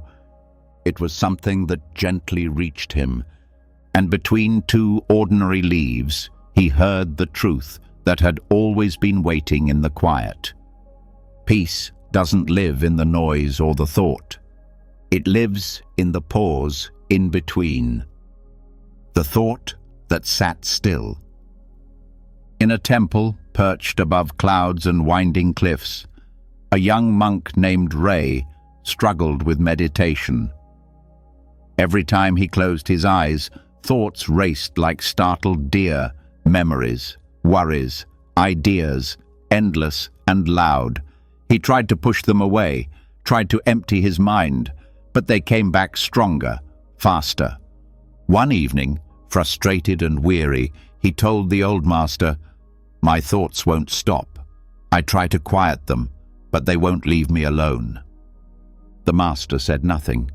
Instead, he placed a small cushion in front of Ray. "Sit," he said, "and let one thought stay." Ray looked confused. "Stay?" "Yes," the master said. "Pick one. Let it sit with you. But do not chase it. Do not run from it. Just let it sit." So Ray sat. He chose a single thought, an image of his mother's hands, warm and worn from years of work. He let it be there without pushing it away or pulling it closer. At first, the thought moved, shifted, spoke, but slowly, with each breath, it grew still. Like a bird settling on a branch. It didn't leave. It didn't change. It simply sat. And as it did, Ray felt something in himself do the same. Not quiet from emptiness, but quiet from allowing. Not peace from escaping thought, but peace from meeting it without fear. When he opened his eyes, everything looked softer. He turned to the master and whispered, "It sat still." The master nodded. "And so did you. Because sometimes the mind doesn't need to be emptied. Sometimes it just needs to be seen." And the moment we stop wrestling with thought is the moment it becomes still enough to rest beside us like a friend. The bowl that heard the wind. In a village where the hills rolled like waves and the wind carried stories from one valley to the next, there lived a potter named Iko. He made bowls, not ornate or polished, but simple, wide and open. People said his bowls felt different. When you held one, it was as if it was listening. One day, a wandering monk stopped by his workshop. He watched Iko shape the clay in silence, hands moving with the rhythm of someone who was not creating, but revealing. The monk picked up one of the finished bowls and asked, "Why do your bowls feel so still?" Iko paused, then said, "Because they are made to hear the wind." The monk raised an eyebrow. "Bowls don't hear." "Most don't," Iko replied, "but this kind does." Curious, the monk stayed the night. That evening, as the wind moved through the trees and swept across the rooftops, Iko placed one of his bowls outside on the wooden porch. Then he sat beside it, listening. The monk joined him, unsure what to expect. For a while, there was only the sound of wind in branches, the creak of the old boards beneath them, the hush of distant leaves. But then, there was something else. A small sound, a hollow, whispering tone, soft as breath, rising from the bowl itself. It wasn't music. It wasn't voice. It was something in between. The monk closed his eyes. It was as if the bowl wasn't making sound, but holding it, cradling the wind, not with resistance, but with welcome. The wind passed through everything else, trees, walls, robes. But here, in the bowl's emptiness, it settled, it rested. "It sings," the monk whispered. Iko smiled, not because it is full, but because it is empty in the right way. The monk sat in stillness for a long time, the wind weaving its quiet message through the open clay. And he understood. The bowl had nothing inside, and so it could hold everything. The wind had passed through the world unseen, until something chose to listen. And in that gentle listening, the bowl did what no wall or window or word could do. It heard, because sometimes the truest offering isn't to speak, but to become the space where the wind is finally heard. The bridge that crossed itself. In a village divided by a deep, mist-filled ravine, there was once no way across. On one side lived farmers and potters, on the other, weavers and woodworkers. The people could see each other from a distance, waving across the fog, calling out greetings that never quite reached the other side, but no one crossed, not because they didn't want to, but because they didn't know how. Many had tried to build a bridge, stone by stone, plank by plank, but every attempt ended in collapse, in silence, in giving up. The ravine, it seemed, was too wide. Until one day, a monk came to visit. She was old, with eyes that looked like they had already seen the answer, though no one knew the question.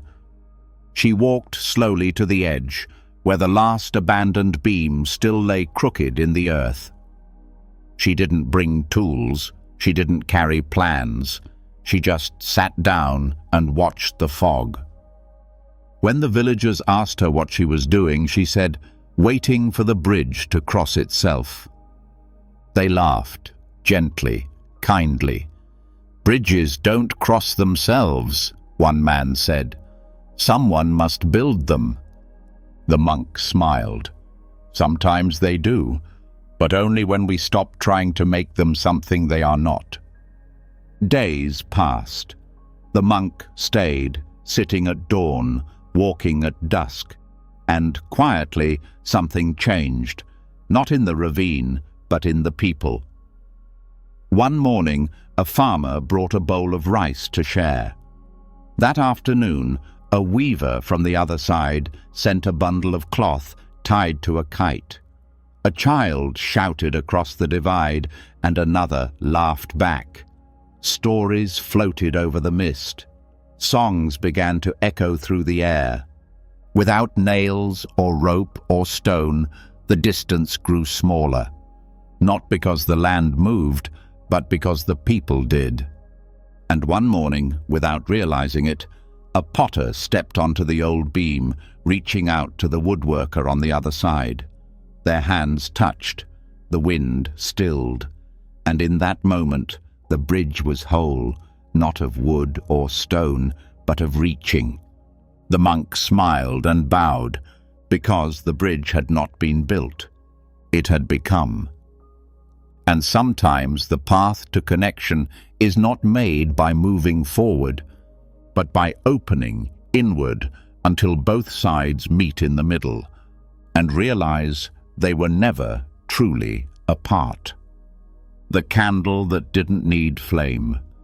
In a small monastery by the sea, where mist hung low and the sound of waves hummed through every corridor, there was a single room where no fire was ever lit. Inside it stood an unlit candle, plain, untouched, resting on a stone pedestal. Visitors often asked about it. "Why place a candle here and never light it?" they'd say. The monks would only smile and bow, no answer, just silence. Years passed. Many came and went. Some scoffed.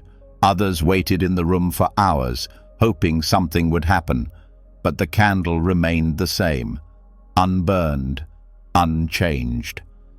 Then one winter, a young monk named Toma arrived. He was thoughtful, full of questions, and carried a quiet ache in his heart. He had searched for warmth in teachings, in chants, in long hours of meditation. But the more he searched, the colder he felt inside, like something important was just out of reach. One evening, after another day of practice that left him weary, Toma wandered into the room with the candle. He sat before it, drawn not by curiosity, but by stillness. He looked at the candle's wick, untouched by flame, and asked aloud, "What kind of light hides in a thing that has never burned?" No one answered. So he stayed. He breathed. And as he sat longer, something strange happened. He began to feel warm, not in his hands or face, but somewhere deeper, like a gentle glow in the chest. Nothing moved. Nothing changed. Yet the longer he was with the candle, the less alone he felt. It was as if the candle was not waiting to be lit. It was already giving light, without fire, without smoke. A light that came not from combustion, but from presence. A light not meant for the eyes, but for the soul. Later, Toma told the elder monk, "I think I saw the candle's flame." The elder smiled. "Then you saw what many missed. Some flames do not burn. They reveal, not with heat, but with truth." Toma bowed deeply. He understood now. Not all light must be lit. Not all warmth must come from fire. Some candles were made to remind us that what we are searching for is not always what we need to ignite. Sometimes it is what we must learn to see in the dark. The room that had no corners. In a monastery shaped by wind and time, there was a room whispered about by the monks, but rarely seen. It was called the Round Room, though no one could quite describe it. It has no corners, they would say, no edges to hide in, no walls to lean on. Most avoided it, saying it made them feel exposed, too open, too seen. But a young monk named Toma was drawn to it. He had spent his years seeking control, folding his robes just right, aligning his sandals perfectly, keeping his mind sharp and tight. Structure gave him comfort. Corners gave him rest. In a world that often felt unpredictable, he wanted something he could hold. So one day, Toma asked the abbot for permission to enter the round room. The abbot studied him, then said, "Go, but leave your name outside." Toma hesitated. "Why?" "Because names have edges," the abbot said, "and that room does not." Toma entered. At first he saw nothing unusual. The room was quiet. Light came through a single high window, falling in a soft circle on the floor. He walked along the curved walls, searching for the right angle, the corner that must surely be there. There wasn't. There was no place to press his back, no edge to retreat into. Wherever he stood, he was in the center. He sat, uneasy. Thoughts came, then more. Without corners, there was nowhere to tuck them, nowhere to look away. In the silence, he felt his mind try to make order, draw lines, name things, find shape. But everything remained round, open, wide. He wanted to leave, but then he didn't. He let the edges fall away. Let the room stay whole. Let himself be held by it, even as he unraveled. And in that stillness, something softened inside him. A tightness he didn't know he carried began to melt. He no longer needed a corner to feel safe. He didn't need a name to know who he was. When he finally stepped out, the abbot was waiting. "What did you find?" the old man asked. Toma bowed low. Nothing to lean on, and nothing to hide behind. The abbot smiled. Then the room did its work. Because sometimes we do not need more walls, more lines, more corners to define us. Sometimes we need a space so open, we finally remember we were never meant to fit into anything at all. The river that flowed nowhere.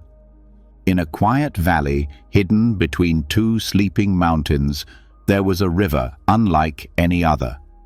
It did not stretch toward the sea, nor wind its way into distant lands. It flowed in a gentle loop, round and round, beginning and ending in the same still pool. Travelers called it strange, scholars dismissed it, but the villagers who lived nearby simply called it the Listening River. A monk named Sen came to the valley in the late autumn of his life. He had walked through many countries, crossed wide rivers, climbed sacred peaks, always searching for the next truth. But his heart still felt like a book with an unwritten page, restless, even in stillness. When he heard of the river that flowed nowhere, he came with a question. He sat by its edge for days, watching the water glide in its circle. He expected to feel disappointment or frustration, or at least some final insight. But nothing came, just the soft hush of water over stone, again and again, as if the river had forgotten how to leave. Finally he called out, "River, what good are you if you go nowhere?" The water didn't stop. It only shimmered. An old woman passing with a basket of herbs paused and said gently, "You are not the first to ask that, but maybe you are asking the wrong river." Sen blinked. "What do you mean?" She smiled. "Most rivers rush forward, always trying to arrive. But this one, it never had to. That night, Sen couldn't sleep. He lay awake, hearing the soft rhythm of the river's endless turning. And slowly, he began to understand. The river wasn't lost. It was home. It didn't need a destination to be real. It didn't need to carry something to have meaning. It simply moved, calm, complete, whole, offering its presence without needing to become anything else. The next morning, Sen bathed in the pool where the river began and ended. The water was cool and clear, and in it he saw his reflection, not as a seeker or a monk or a man with questions, just a face, just a breath, just this. And he smiled, because not all rivers need to arrive.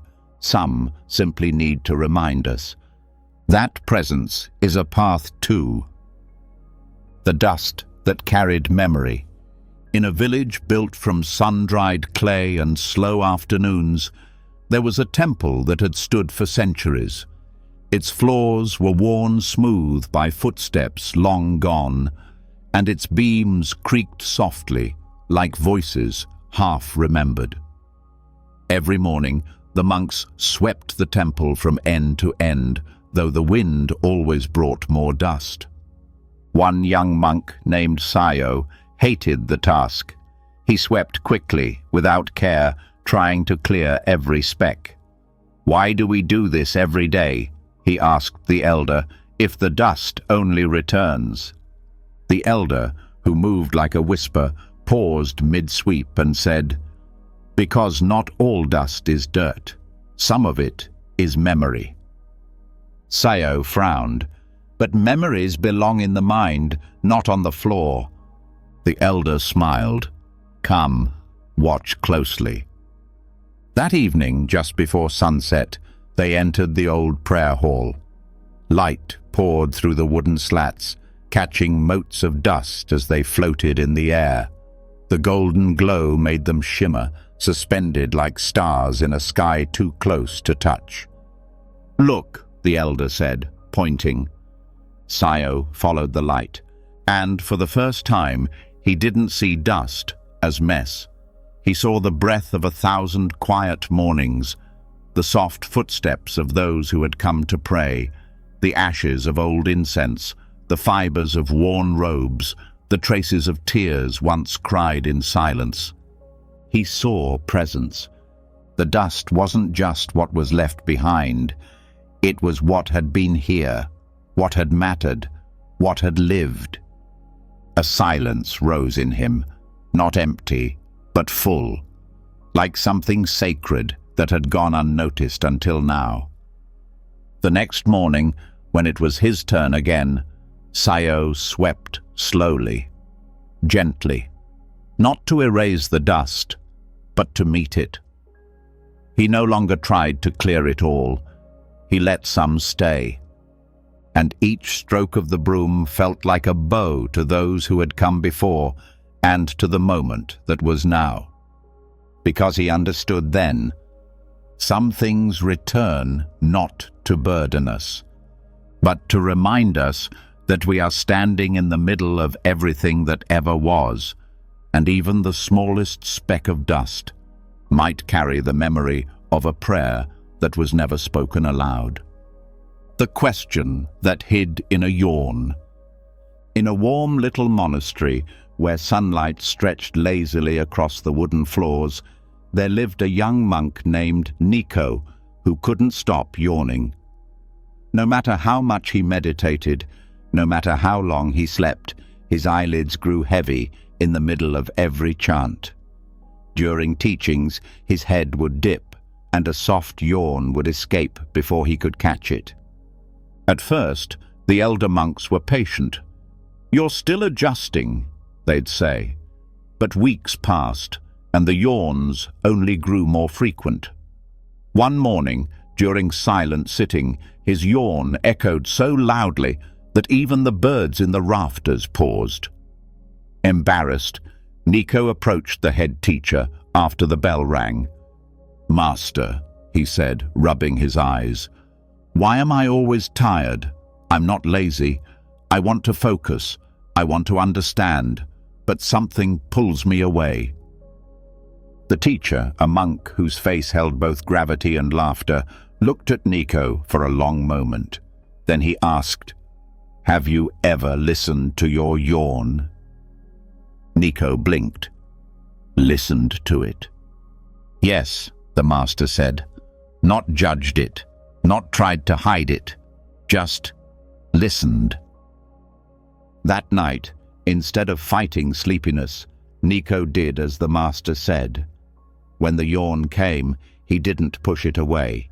He let it rise. He let it open. And in that strange space between breath and surrender, he felt something unexpected. A question. Quiet. Hidden inside the yawn like a whisper in a cave. It wasn't the kind of question with words. It was more like a tug in the chest, a longing he hadn't named. He yawned again, and there it was. What are you running from? The next day, he sat by the temple steps and closed his eyes. Another yawn came, and again the same feeling.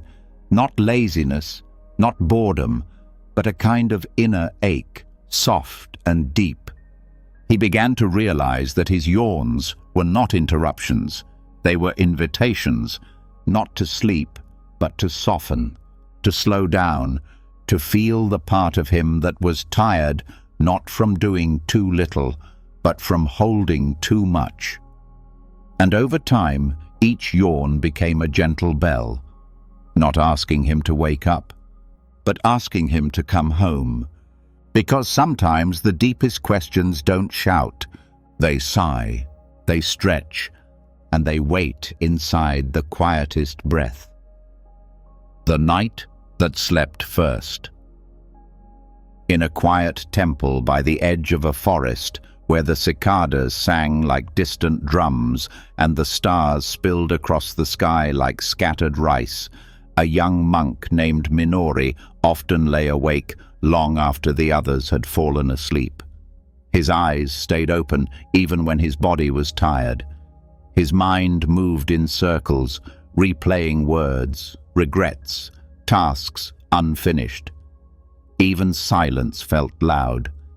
Each night he waited for sleep like waiting for a guest who never arrived.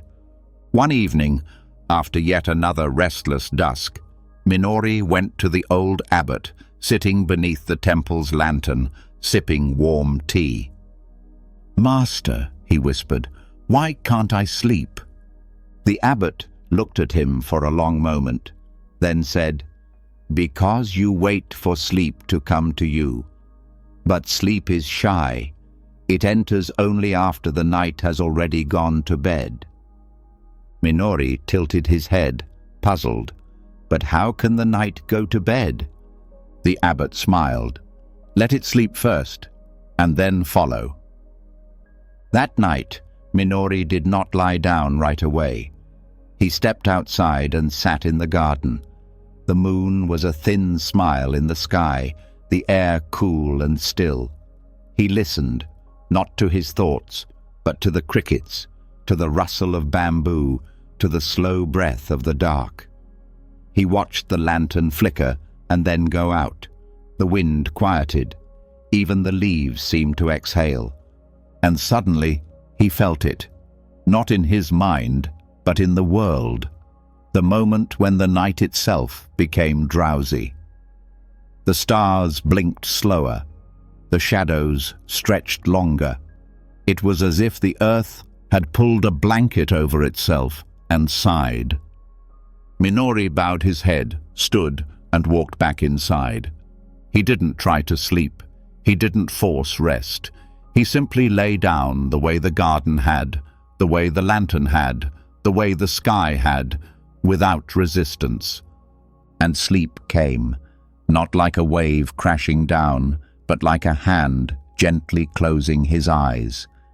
The next morning he woke with dew in his hair and stillness in his chest. He smiled to himself, remembering the abbot's words. Because now he understood. Sleep does not follow effort.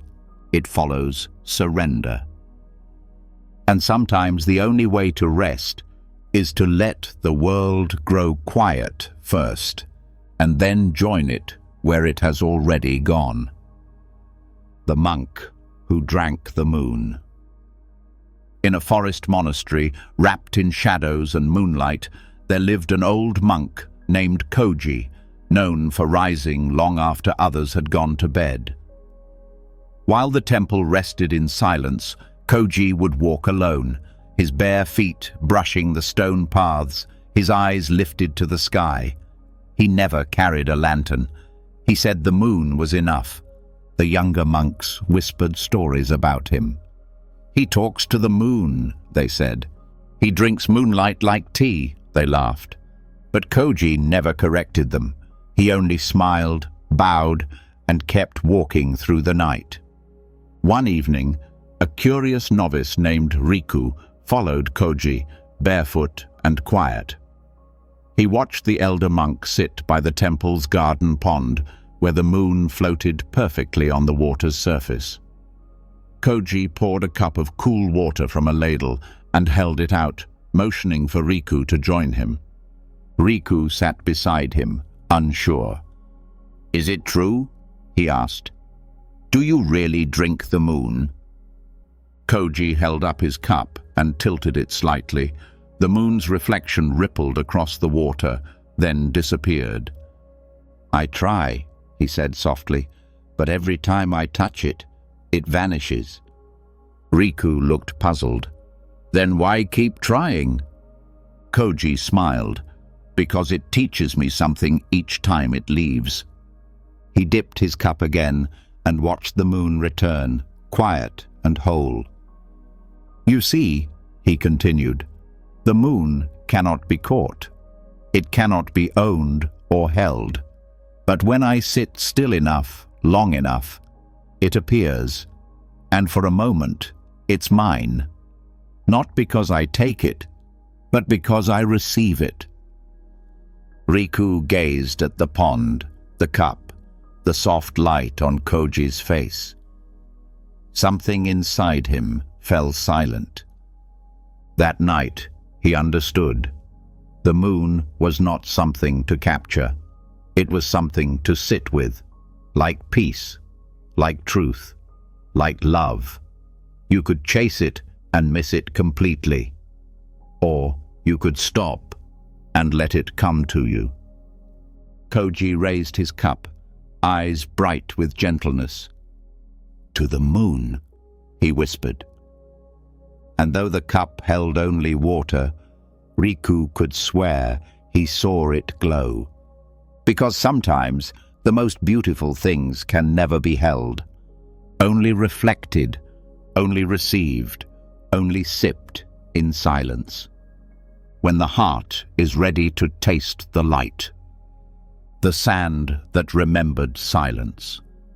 In a temple nestled between shifting dunes and endless sky, the wind was the loudest voice. It howled across the desert, carving waves into the earth, erasing footprints almost as soon as they were made. The monks who lived there spoke little, for in a place where everything moves, silence was the only thing that stayed. Each morning, the youngest monk, Lian, raked the sand in the temple's courtyard, long, careful lines across the golden ground. But by afternoon, the wind would come, sweeping it all away. The patterns vanished. The effort disappeared. One day, frustrated, Lian threw down the rake. "Why do we keep doing this?" he asked the elder, watching the lines disappear under the breeze. "The wind forgets it all." The elder walked barefoot across the raked sand, the soft crunch beneath his feet like distant drums. He knelt and ran his fingers through a smooth patch where the rake had not touched. Then he said, "The wind forgets nothing. It only returns things to stillness." Lian frowned. But the patterns, our work, they're all lost. The elder smiled. Not lost, just no longer visible. The silence you feel here in the sand, it is not the absence of sound. It is the memory of every footstep, every rake, every prayer whispered to the ground. He placed his hand on the warm earth. Silence is not empty. It is full of things no longer needing to speak. That night, Lian returned to the courtyard. The wind had swept it smooth. He took the rake again, not to leave something permanent, but to enter the conversation. A gentle one the sand already knew. He moved slowly, letting each stroke feel like breath. And though he knew the wind would come, he no longer feared it. Because now he understood. The sand did not erase, it remembered in stillness. Not every mark needs to remain to matter. Some things leave a shape behind that only silence can hold. And when the wind passed over the courtyard the next day, Lian bowed, not in loss, but in deep thanks, for a silence that had been listening all along. The bamboo that asked no questions, in the soft green heart of a quiet valley where fog wandered like an old friend and the wind hummed low through the leaves, a grove of bamboo grew tall and still. The monks who lived nearby often walked through it in silence, letting the smooth trunks guide their thoughts inward, like breath returning home. One young monk named Ren came to the grove every morning, hoping to find answers. His mind was always busy, full of questions about life, about the teachings, about himself. What is my purpose? How do I let go? When will I be enough? These thoughts circled him like birds that never landed. Each day, he sat beneath the tallest stalks, waiting for something to speak, but the bamboo never said a word. One morning, frustrated and tired, Ren cried out, "Why won't you tell me anything? You grow so strong, so tall, so quietly. Don't you know something I don't?" The grove, as always, swayed gently, but something felt different, not louder, but closer. Ren closed his eyes. He listened, not to the bamboo, but to the space between the sounds. No answers came. No voice whispered. Only the creak of the stalks in the breeze, the rustle of leaves brushing gently against one another, the steady breath of the wind passing through. And slowly, something inside him shifted. The bamboo wasn't silent because it lacked wisdom. It was silent because it had no need to ask. It simply grew. It bent when the wind pressed it. It stood again when the wind passed. It did not resist its own nature. It did not question its path. It did not search for meaning. It was the meaning. Ren felt his chest rise with a breath he hadn't noticed. He touched the smooth surface of a stalk beside him, cool, alive, untroubled. The bamboo had never been waiting to give him answers. It had been showing him how to stop needing them. That morning, Ren did not leave with a solution. He left with something quieter. He no longer needed to ask the wind where it was going. He had learned to move with it, because sometimes the greatest wisdom comes not from what speaks, but from what simply is. And the bamboo, asking no questions, had already answered them all. The rain that fell inside. In a temple nestled deep within the forest, hidden beneath ancient trees and layers of time, there lived a monk named Soma who had forgotten how to cry. Not because he chose to, he simply couldn't. Years of discipline, silence and stillness had quieted every outer storm, but somewhere along the way, his inner sky had gone dry. When others wept during chanting or sat with tears in meditation, Soma remained still. He bowed, he breathed, he served, but inside there was only drought. Even in sorrow, his eyes stayed clear, and though no one saw it, he carried a quiet ache, like a cracked bowl, too proud to ask for water. One night, during the monsoon, the rain came down so hard it shook the rafters. Thunder rolled through the hills like ancient drums. Most monks stayed indoors, but Soma went to the old zendo alone. He sat cross-legged in the dark, listening. The sound of rain on the wooden roof was steady and deep, like something calling. He closed his eyes, and suddenly, without warning, he felt it. Rain inside, not drops on his skin, not the chill of storm water, but something softer, a loosening, a slow, sacred flood from within.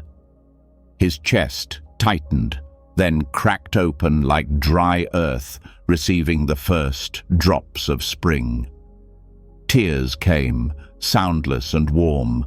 They traced paths down his cheeks, like rivers remembering the way home. He did not sob. He did not speak. He just wept and let the rain fall freely in the hollow he had been guarding for so long. And all the while, the real rain fell harder outside, as if honoring the one now falling in. By morning, the storm had passed. The sky was soft. The leaves shimmered, and Soma, sitting soaked in silence, felt something new. Not emptiness, not pain, but a gentle fullness, like a well no longer dry. Later, when another monk asked what had happened, Soma only smiled and said, "The rain finally remembered me." Because some storms do not break roofs or branches. Some storms come to break what we have locked away, and sometimes the healing doesn't fall from above. It rises gently from the sky that lives inside. The blanket that covered thought. In a hilltop monastery where stars hung low and the nights were quiet enough to hear your own breath, there was a tradition every winter. Each monk received a single hand-woven blanket. Nothing special, just wool stitched with care. But it was said that the blanket was not meant only to warm the body. It was meant to warm the mind. A young monk named Seki didn't understand this. He had come to the temple full of energy, full of questions, full of thought. Even in silence, his mind moved quickly, solving, remembering, planning, fearing. At night, while the others slept easily beneath their blankets, Seki stared at the ceiling, tangled in his thinking. One evening, after a long day of work and restless meditation, he approached the elder monk and asked, "Master, why does this blanket not help me? My body is warm, but my thoughts never stop." The master smiled gently, then stood and led Seki to the sleeping hall. It was late. Most of the others were already resting, wrapped like stones in the sea. The master pointed to an empty mat and said, "Tonight, don't use the blanket to cover your body." Seki blinked. "Then what should I do with it?" "Cover your thoughts," the master said, gently. That night, Seki lay down as he always did. But instead of pulling the blanket over his shoulders, he imagined it covering his mind. Not to smother it, not to silence it with force, but to soothe it, like a mother laying a cloth over a restless child. He pictured each thought, his worries, memories, regrets, curling under the soft weight of the blanket, not gone, just quieted, wrapped, held. Something changed. His breath slowed. The edges of his thoughts blurred. They no longer tugged at him like urgent questions. They simply rested. And beneath that invisible covering, he drifted into sleep. Not because he forced his mind to be still, but because he had finally allowed it to rest. In the morning, he told the master, "It worked." The master only nodded and said, "Thought is not the enemy. It only gets cold, like everything else." And sometimes, peace is not found in emptying the mind, but in tucking it in gently, letting it be held until even thought feels safe enough to sleep. The voice that echoed nothing. In a monastery carved into the side of a cliff, where the air was thin and sound seemed to drift off the edge of the world, lived a monk named Anzu. He had been known in his youth for his voice, strong, clear, full of feeling. When he chanted, others stopped to listen.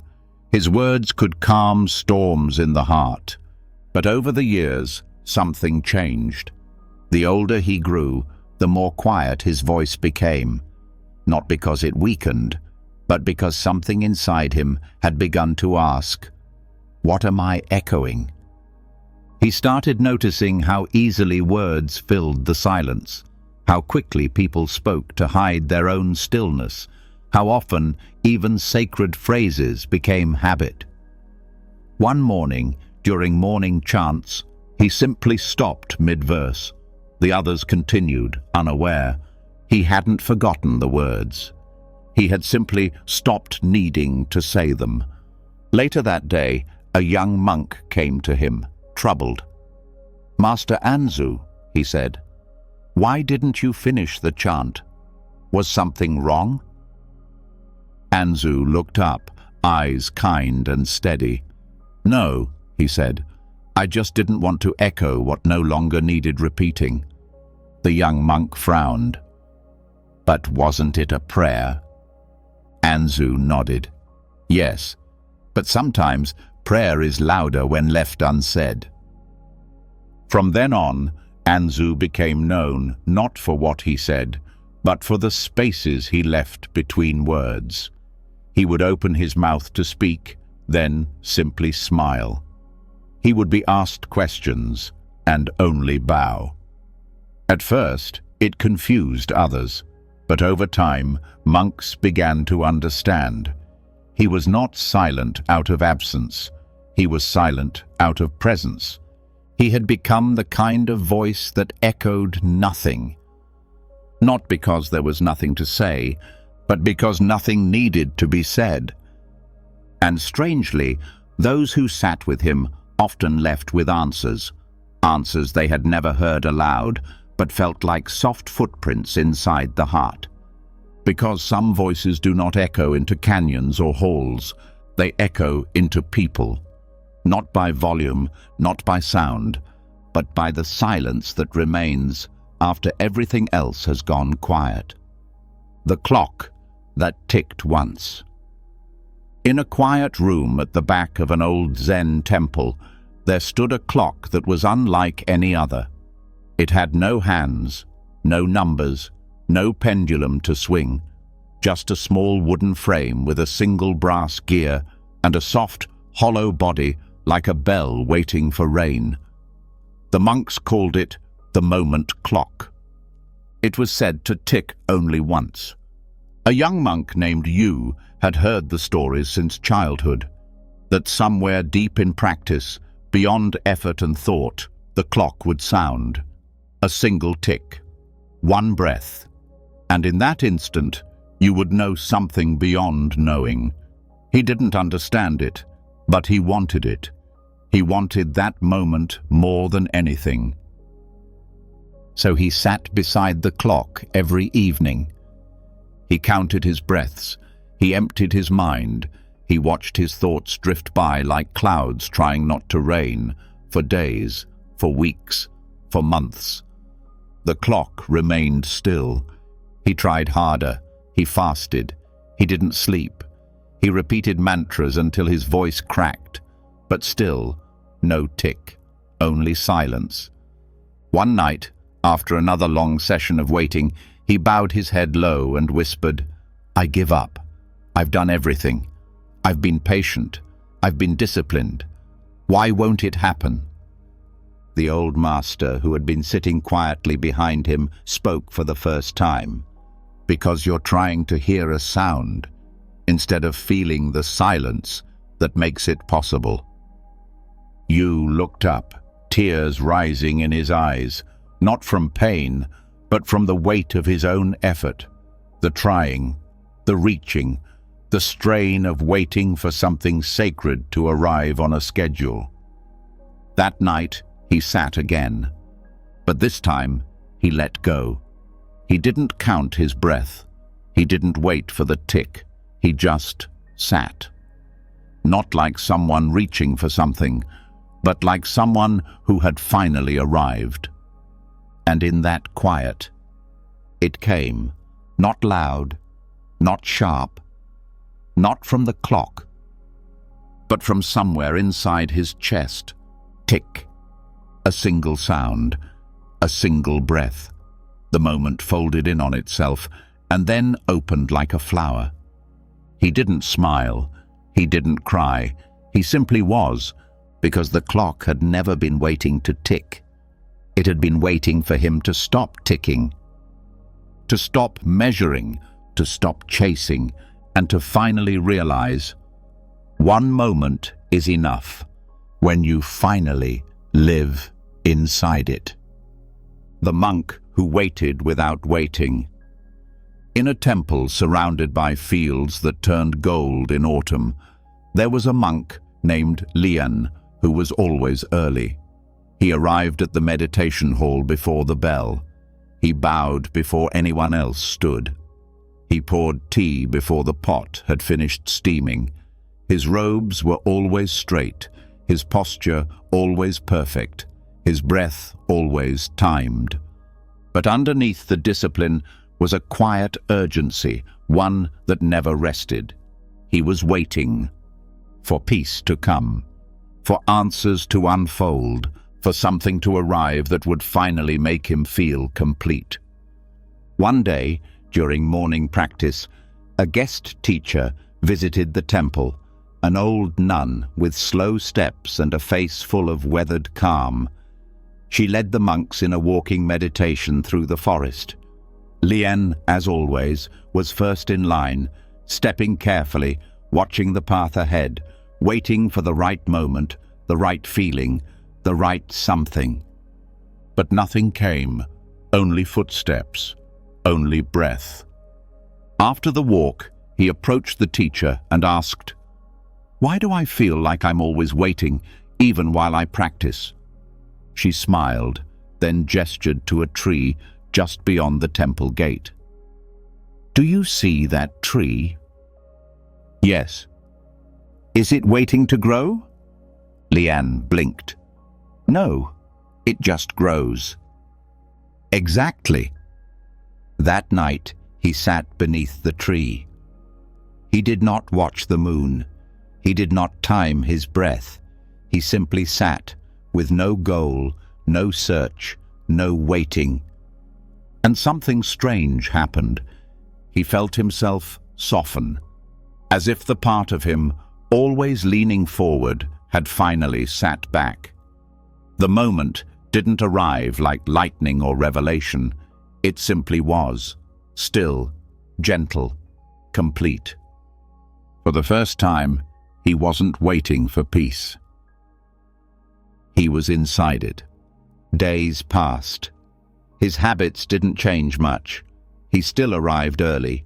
He still bowed. He still poured tea. But now, when he stood, it was not to prepare. It was to be. He had become the monk who waited without waiting. Because real stillness is not what comes after the moment. It is the moment. And the truth he had long searched for wasn't something just ahead on the path. It was the quiet step he was already taking. The feather that didn't land. In a wind-swept valley where the grasses bowed like monks in eternal prayer, there was a temple built of wood so old it sighed when you touched it. Above that temple, hawks circled on high, their wings slicing the sky like quiet thoughts. And on certain afternoons, when the wind was just right, feathers would fall from above, small, white, weightless offerings from the sky. One day, a feather drifted down as a group of monks walked the temple path. The others passed it without pause, but a young monk named Kisho stopped and watched. The feather twirled, rose, fell, and rose again, never touching the ground. It danced on the breeze like it didn't belong to gravity. Kisho stood for a long time, his eyes following the feather's silent ballet. He waited for it to land, to settle, to become still so that he could understand it. But it didn't. It hovered. It spun. It moved without destination. And something in him began to ache. He returned to the elder that evening and asked, "Why won't it land? I waited. I was still. I was present. But it just kept floating." The old monk looked at him kindly and said, "Perhaps it was never meant to land." Kisho furrowed his brow. "Then what is the point of watching it?" The elder smiled. "Not everything comes to rest. Some things only exist to remind you that you must." Kisho sat in silence. The feather had stirred something in him, something unspoken, something unsolved. He realized he hadn't been watching the feather as it was. He had been waiting for it to become something else, finished, explainable, still. But it had its own rhythm. It didn't need to land to be real. It didn't need to end to be meaningful. And the more he let go of needing it to settle, the more he felt himself settling. He returned the next day, and the next, not to catch the feather, not even to find it again, but to remember that some truths never stop moving, some questions never land, and some of the most beautiful things in life are meant to be felt only while they are floating. The bell that rang in dreams.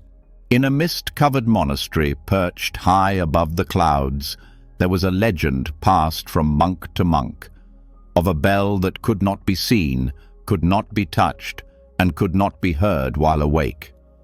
They called it the dream bell. It was said to ring only once in a lifetime and only inside a dream. But when it rang, it changed something forever. A young monk named Cain became quietly obsessed with it. Each night he lay on his mat, hands folded over his chest, whispering a silent wish. "Let the bell ring for me." He ate lightly, slept deeply, meditated before bed. He studied dream scrolls, learned to guide his thoughts, even taught himself to wake within dreams. But the bell never came. His dreams were quiet, shadows, clouds, nothing more. One morning, weary-eyed and disappointed, he approached the temple elder. "Master," he said, "I've done everything. I've searched inside my dreams like caves, like oceans. I've opened every door, but the bell, it never rings." The elder looked at him gently, then asked, "Why do you want to hear it?" Cain hesitated. "Because I want to wake up." The elder nodded, then said, "Then stop chasing the sound. Chase your sleep." That night, Cain didn't try to control his dreams. He didn't hold tightly to any thought. He simply lay down as he was, without hunger, without reaching, like a leaf resting on water. And in the middle of the night, it happened. He dreamed he was walking through an open field under a sky without stars. There were no walls, no paths, only space. He wasn't searching, he wasn't lost, he was just there. Then, a sound, clear, soft, deep enough to touch the soul. A single tone, like time exhaling. It rang not through the air, but through him. And in that moment, he remembered nothing and everything. His name, his worries, his past, all slipped away like mist in sunlight. He woke just before dawn, heart still echoing. He said nothing to anyone. He didn't need to, because the bell had not rung to be shared. It had rung to remind that awakening doesn't always happen when the eyes open. Sometimes it begins in the quietest place, in the soft dark between thought and sleep, when the self falls silent, and the soul, at last, hears home. The snowflake that refused to melt. In a mountain village where winter spoke in whispers and the trees wore coats of silence, there lived an old monk named Sho. He was known for his gentleness, his tea, and the way he walked. Slow, as if each step was a conversation with the earth. Children loved him, travelers sat with him. But what few knew was that he carried a memory that had never melted. One snowy afternoon, a young monk named Issei watched a flurry fall outside the temple gate. He turned to Sho and asked, "Master, why do some memories stay so long, even when we want to let them go?" Sho didn't answer. Instead, he stepped into the snow and held out his hand. A single snowflake landed in his palm. Issei watched as it shimmered, bright, perfect, delicate. But unlike the others, this one didn't melt. Minutes passed. It stayed. Sho looked at it quietly and said, "Sometimes the heart makes a space so cold that even time cannot enter." Issei felt something in his chest stir. The snowflake glowed faintly in the soft grey light, untouched by warmth. "It is beautiful," Sho said, "but it cannot become anything else. It cannot join the river. It cannot soften the soil. It only stays, waiting for warmth it does not trust." Issei looked down. "Then what do we do with such a snowflake?" Sho turned to him, eyes kind but heavy. "We do not melt it with force. We hold it. We walk with it. We speak softly, so it does not fear." He closed his hand gently, not to crush it, but to shelter it. And as he did, a single tear slipped down his cheek, not from sadness, but from remembering. "This one," he whispered, "I've carried for many winters." Issei understood. The snowflake was not his to destroy. It was a part of him waiting for forgiveness, waiting for warmth, waiting for the silence that says, "You don't have to melt yet. I'll stay with you." And in that gentle space between holding on and letting go, the snowflake shimmered, not as a wound, but as a reminder that some things don't leave us because they are stubborn, but because they are sacred. And even frozen beauty deserves to be seen before it finally learns how to melt. The road that watched you walk. There was a narrow path just beyond the edge of a mountain village, worn smooth by countless footsteps and shaded by tall pines that whispered with the wind. No one knew who built the road or where it ended. It simply was. Some said it led nowhere. Others said it changed, depending on who walked it. But the elders had a saying, "You don't walk that road, it walks with you." A young monk named Taro set out on it one morning, needing distance from the temple, from the voices of others, and mostly from the noise inside his own chest. He didn't know what he was looking for, only that something felt off. Not broken, just distant, like he was standing next to his life instead of in it. He walked for hours. The path curved gently, never steep, never still. Trees gave way to open fields, and then to stones warmed by the sun.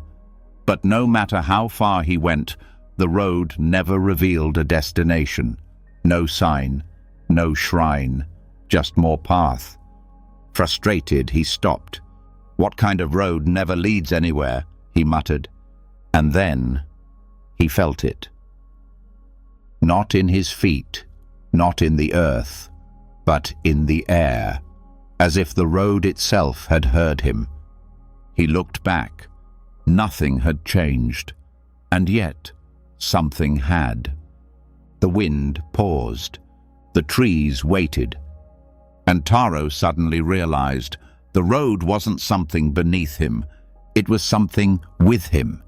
It had felt every step, not judged, not led, just witnessed. He sat down in the dust, heart beating slowly now. And for the first time since he left the temple, he wasn't thinking about where he was going. He was remembering how far he had come. Memories rose, quiet ones. His first bow in the meditation hall, the tea he spilled and tried to hide, the sound of the rain on the temple roof the night he couldn't sleep, moments he thought were small. But the road had held them all. The road had been watching, not as a judge, but as a companion. And maybe that was the point. Not to arrive, not to escape, but to be truly seen by the path itself. Because some roads don't lead you away. They walk beside you, until you finally learn to see yourself in every step. The thought that didn't arrive. In a stone-walled temple perched on the edge of the mist, where the wind moved through halls like breath through lungs, a monk named Aaron waited for a thought. Not just any thought, the thought. The one that would tie everything together, the one that would explain the teachings, settle his mind, and open the door to peace. Every morning he lit incense and sat facing the blank wall of the meditation hall. He breathed. He waited. He watched the space inside his head for that one clear truth to come forward.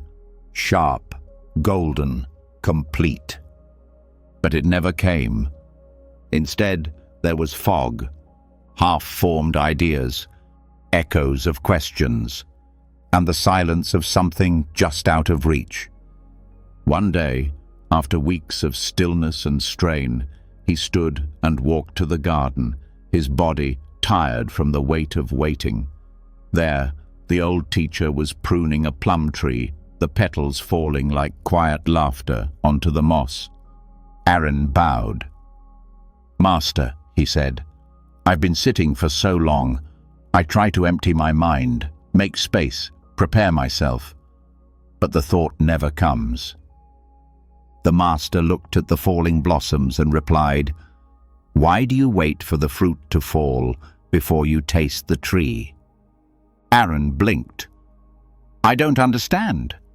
The teacher held up a petal in his palm. Some thoughts arrive dressed in silence. They don't land with sound. They pass like wind, like scent, like something almost missed. He dropped the petal. If you keep waiting for the thought that explains everything, you may miss the world that needs no explanation. That night, Aaron returned to the meditation hall. But he didn't wait. He didn't look for the golden answer. He simply breathed. The blank wall was just a wall. His breath was just breath. And the moment was just this moment. Nothing arrived. But somehow, nothing was enough. And in that strange, gentle emptiness, something deeper began to bloom. Not a thought, but a feeling. Not a conclusion, but a presence. A peace that didn't need words, because sometimes the thought that doesn't arrive is the one that teaches you how to stay. And in learning to welcome what never comes, you discover the truth that never left. The tree that held breath. In a forest where the wind rarely spoke and the light fell gently through thick green canopy, there stood a tree unlike any other. It wasn't the tallest, its bark wasn't the smoothest, but the monks who walked the forest paths all knew it, and none ever passed without pausing. They called it the tree that held breath. No signs marked its roots, no teachings were carved into its trunk. Yet every monk who stopped there, just for a moment, left with quieter eyes. One young monk, Ayu, came to it often. He was diligent in his practice, thoughtful in his speech, but his breath was never steady. In meditation, he struggled to stay present. Each inhale was full of worry, each exhale chased by restlessness. "I am here," he told himself again and again, but something always pulled him out of the moment. One morning, feeling tired of his own mind, Ayu wandered deep into the forest. He didn't intend to find the tree, he just walked, letting the stillness guide him. But there it was. He sat beneath it without ceremony. No mantra, no posture, just breath, uneven, unsure, but his. And as he sat, he noticed something strange. The leaves didn't stir. The branches didn't creak. Even the forest sounds seemed to hush. Everything paused, not dead, not frozen, alive, but waiting. Then he felt it. The tree wasn't breathing. It was holding its breath, not as fear, not as tension, but as attention, the same way you hold your breath when something sacred is passing. Ayu closed his eyes. He didn't try to follow his breath this time. He let it drift. And for the first time, he noticed the space between breaths, the quiet before the inhale, the rest after the exhale. Not empty, full, still. A kind of listening. And in that stillness, the tree was with him, not speaking, not teaching, just being. When Ayu opened his eyes, nothing had changed. The tree still stood. The wind still waited. But something inside him had slowed. His breath was no longer something he had to control. It had become something shared. Because some trees don't grow fruit, or flowers, or answers.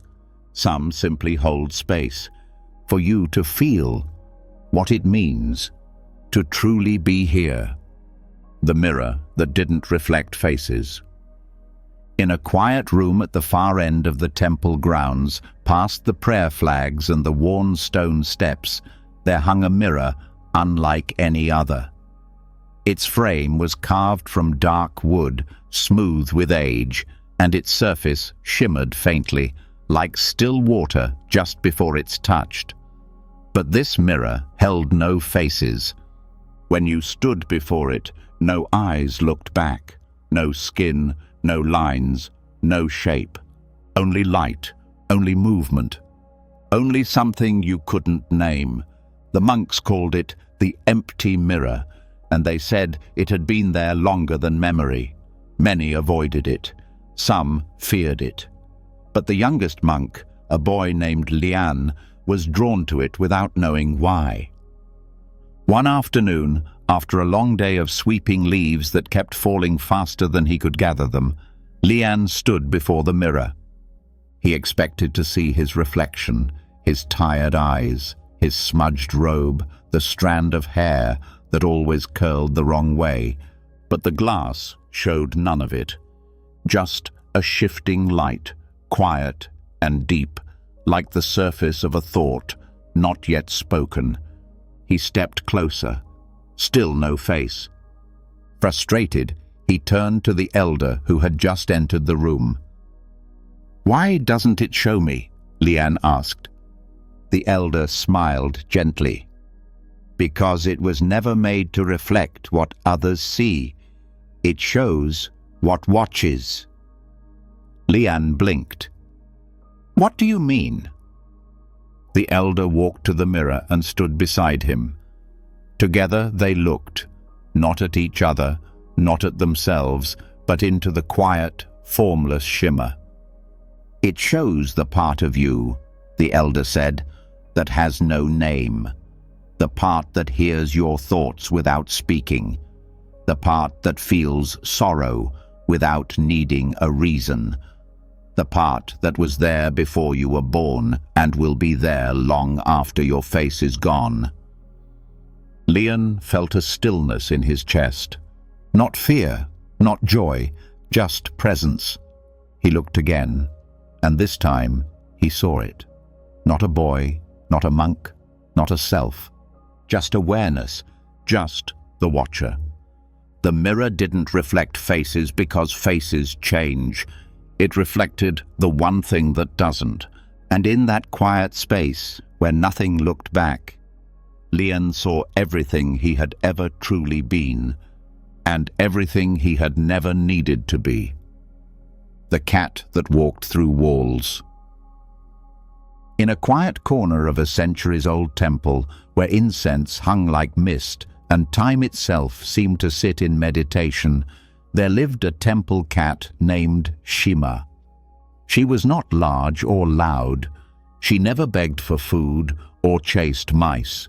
She simply appeared and disappeared wherever she pleased.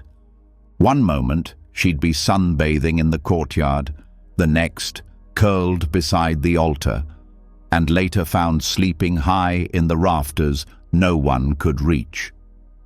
Sometimes, monks swore they'd seen her slip through closed doors. Once, a novice dropped his sutra scroll when he watched her walk through a wall and vanish into stone. No one could explain it, but no one tried. "Shima goes where she is needed," the elder monk said. "She goes where she knows she already is." A young monk named Kyo, curious and often tangled in thought, made it his quiet mission to understand her. He followed her from a distance, through gardens, across temple stones, into still halls where not even wind dared to speak. But whenever he got close, Shima would vanish. No paw prints, no sound, just gone. One day, frustrated, Kyo asked the elder, "How does she do it? How can she walk through walls?" The elder smiled. "She doesn't walk through walls," he said. "She just forgets they're there." Kyo blinked. "But the walls are real." The elder nodded. "Yes, to you." That night, Kyo sat in meditation longer than usual. He thought of Shima, of boundaries, of the barriers he carried, between him and peace, between him and presence, between who he was and who he thought he should be. He closed his eyes. He felt the wall inside himself, the tightness, the questions, the resistance. He didn't try to break it down. He simply noticed it, and then he stopped giving it shape. For a breath, maybe two, it was gone. And in that space, something soft moved past him. When he opened his eyes, Shima was curled at his side. She had not come through a door. She had not climbed through a window. She had simply been there, as if she always had, Because some walls are not built from stone or wood. They are built from thought, and some cats walk freely because they no longer believe. They are trapped. The wind that slept underwater. In a mountain village cradled by mist and streams, people spoke of a lake so still that even the sky forgot to ripple. The monks who lived nearby said that something ancient slept beneath its surface, something invisible but felt. They called it the wind that slept underwater. No one knew what it meant, except perhaps the old monk named Tetsu, who came to the lake every morning before sunrise. He would sit for hours, unmoving, his eyes on the water's glass surface. He never spoke to it. He never disturbed it. He simply waited. A novice named Mio, curious and quietly burdened by thoughts she couldn't silence, once followed him and asked, "Why do you watch the lake every day if nothing ever happens?" Tetsu smiled gently. "Something is happening, but only when nothing moves." Mio sat beside him, confused. "But wind doesn't sleep. It moves. That's what it is."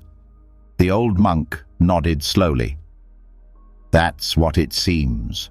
But not all movement is loud, and not all stillness is empty." They sat together as the sky lightened and the water remained untouched. Then, for a moment, so small it might have been mist, Mio felt it. Not a breeze, not a wave, but a presence. Something like breath, but deeper, a sensation in her chest, as if the lake itself had exhaled through her. She turned sharply to look, but the surface was perfectly still. "What was that?" she whispered. Tetsu didn't look away. "The wind beneath the water," he said. "It doesn't stir trees or scatter leaves. It doesn't announce itself. It rests. It waits. And when you become still enough, it moves in you." Mio closed her eyes.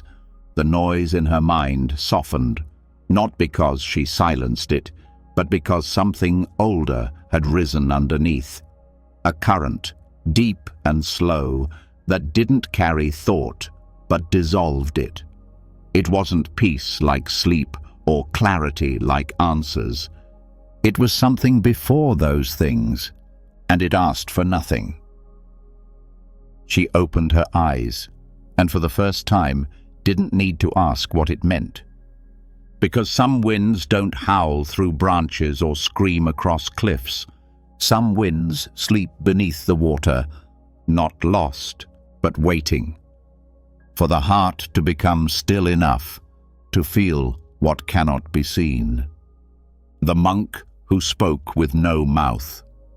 In the high silence of a mountain cloister, where snow fell even in spring and the wind carried more truth than words ever could, there lived a monk who never spoke. Not once, not even at birth, they said. The others called him Sogen, though no one knew if that was his name or simply the name silence gave him. He ate in silence. He worked in silence. He bowed in silence. And yet, he was the one they went to when their hearts were heavy. Because somehow, Sogen understood everything. A monk would come weeping, unable to say what hurt, and leave still and light, as if something had been lifted. Another would bring a question too painful to ask aloud, and Sogen would simply sit beside them, and the question would answer itself. Novices wondered if he had some secret power. The elder monks said nothing. One day, a young seeker named Hana came to the monastery. She had traveled far, through grief, through war, through the wreckage of things she had no words for. Her voice still worked, but it felt distant, like a bell that rang for others, never herself. She asked to meet the silent monk. Sogen was in the garden, placing stones in a slow spiral. He looked up as Hana approached, his face as calm as sky before sunrise. "I don't know how to say what I carry," Hana whispered, "and I was told you understand those who say nothing." Sogun did not nod. He simply made space. She sat down. Minutes passed, then longer. No one spoke. But the garden did. The breath did. The air between them did. And somewhere inside that stillness, the shape of Hana's sorrow began to loosen, not because it was named, but because it was held. She wept quietly, and Sogun handed her a warm stone from the sunlit path. It had no meaning, and yet it was exactly right. Later, she asked the elder, "How does he speak with no mouth?" The elder smiled. "He doesn't speak to you. He speaks with you, with the part of you that no voice can reach. Because there are truths too deep for sound, and sometimes the most powerful words are never spoken at all. They are felt in the space between what was said and what was needed. The flower that didn't need spring." In a monastery nestled between dry hills and quiet stones, where the seasons came and went without ceremony, there grew a single flower in the center of the courtyard. It had no name, no petals of bright color, no sweet scent, just a pale bloom, small and soft, rising from a crack in the stone. It bloomed in winter, in summer, in rain, in drought. The monks noticed it, of course, but said nothing. They swept around it gently, gave it no water, no offerings. It asked for none. But one young monk, Aya, watched it closely. She had come to the monastery with grief folded deep in her chest. Her mother had passed that spring, just as the cherry trees bloomed. Since then, Aya had waited for healing, for renewal, for something to soften the weight in her ribs. But nothing came.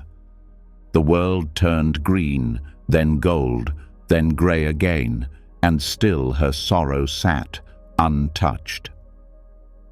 One evening, Aya sat beside the flower and whispered, "How do you bloom with no season?" The wind answered with silence. The flower moved slightly in the breeze, no more than a breath, but it stayed open. She returned the next day, and the next, and the next. She began to see what she hadn't before. The flower didn't bloom because of warmth or rain or time. It bloomed because it chose to, not in defiance, but in trust. It bloomed in the cold, in the shadow, without waiting for the world to be kind. And slowly, Aya began to understand.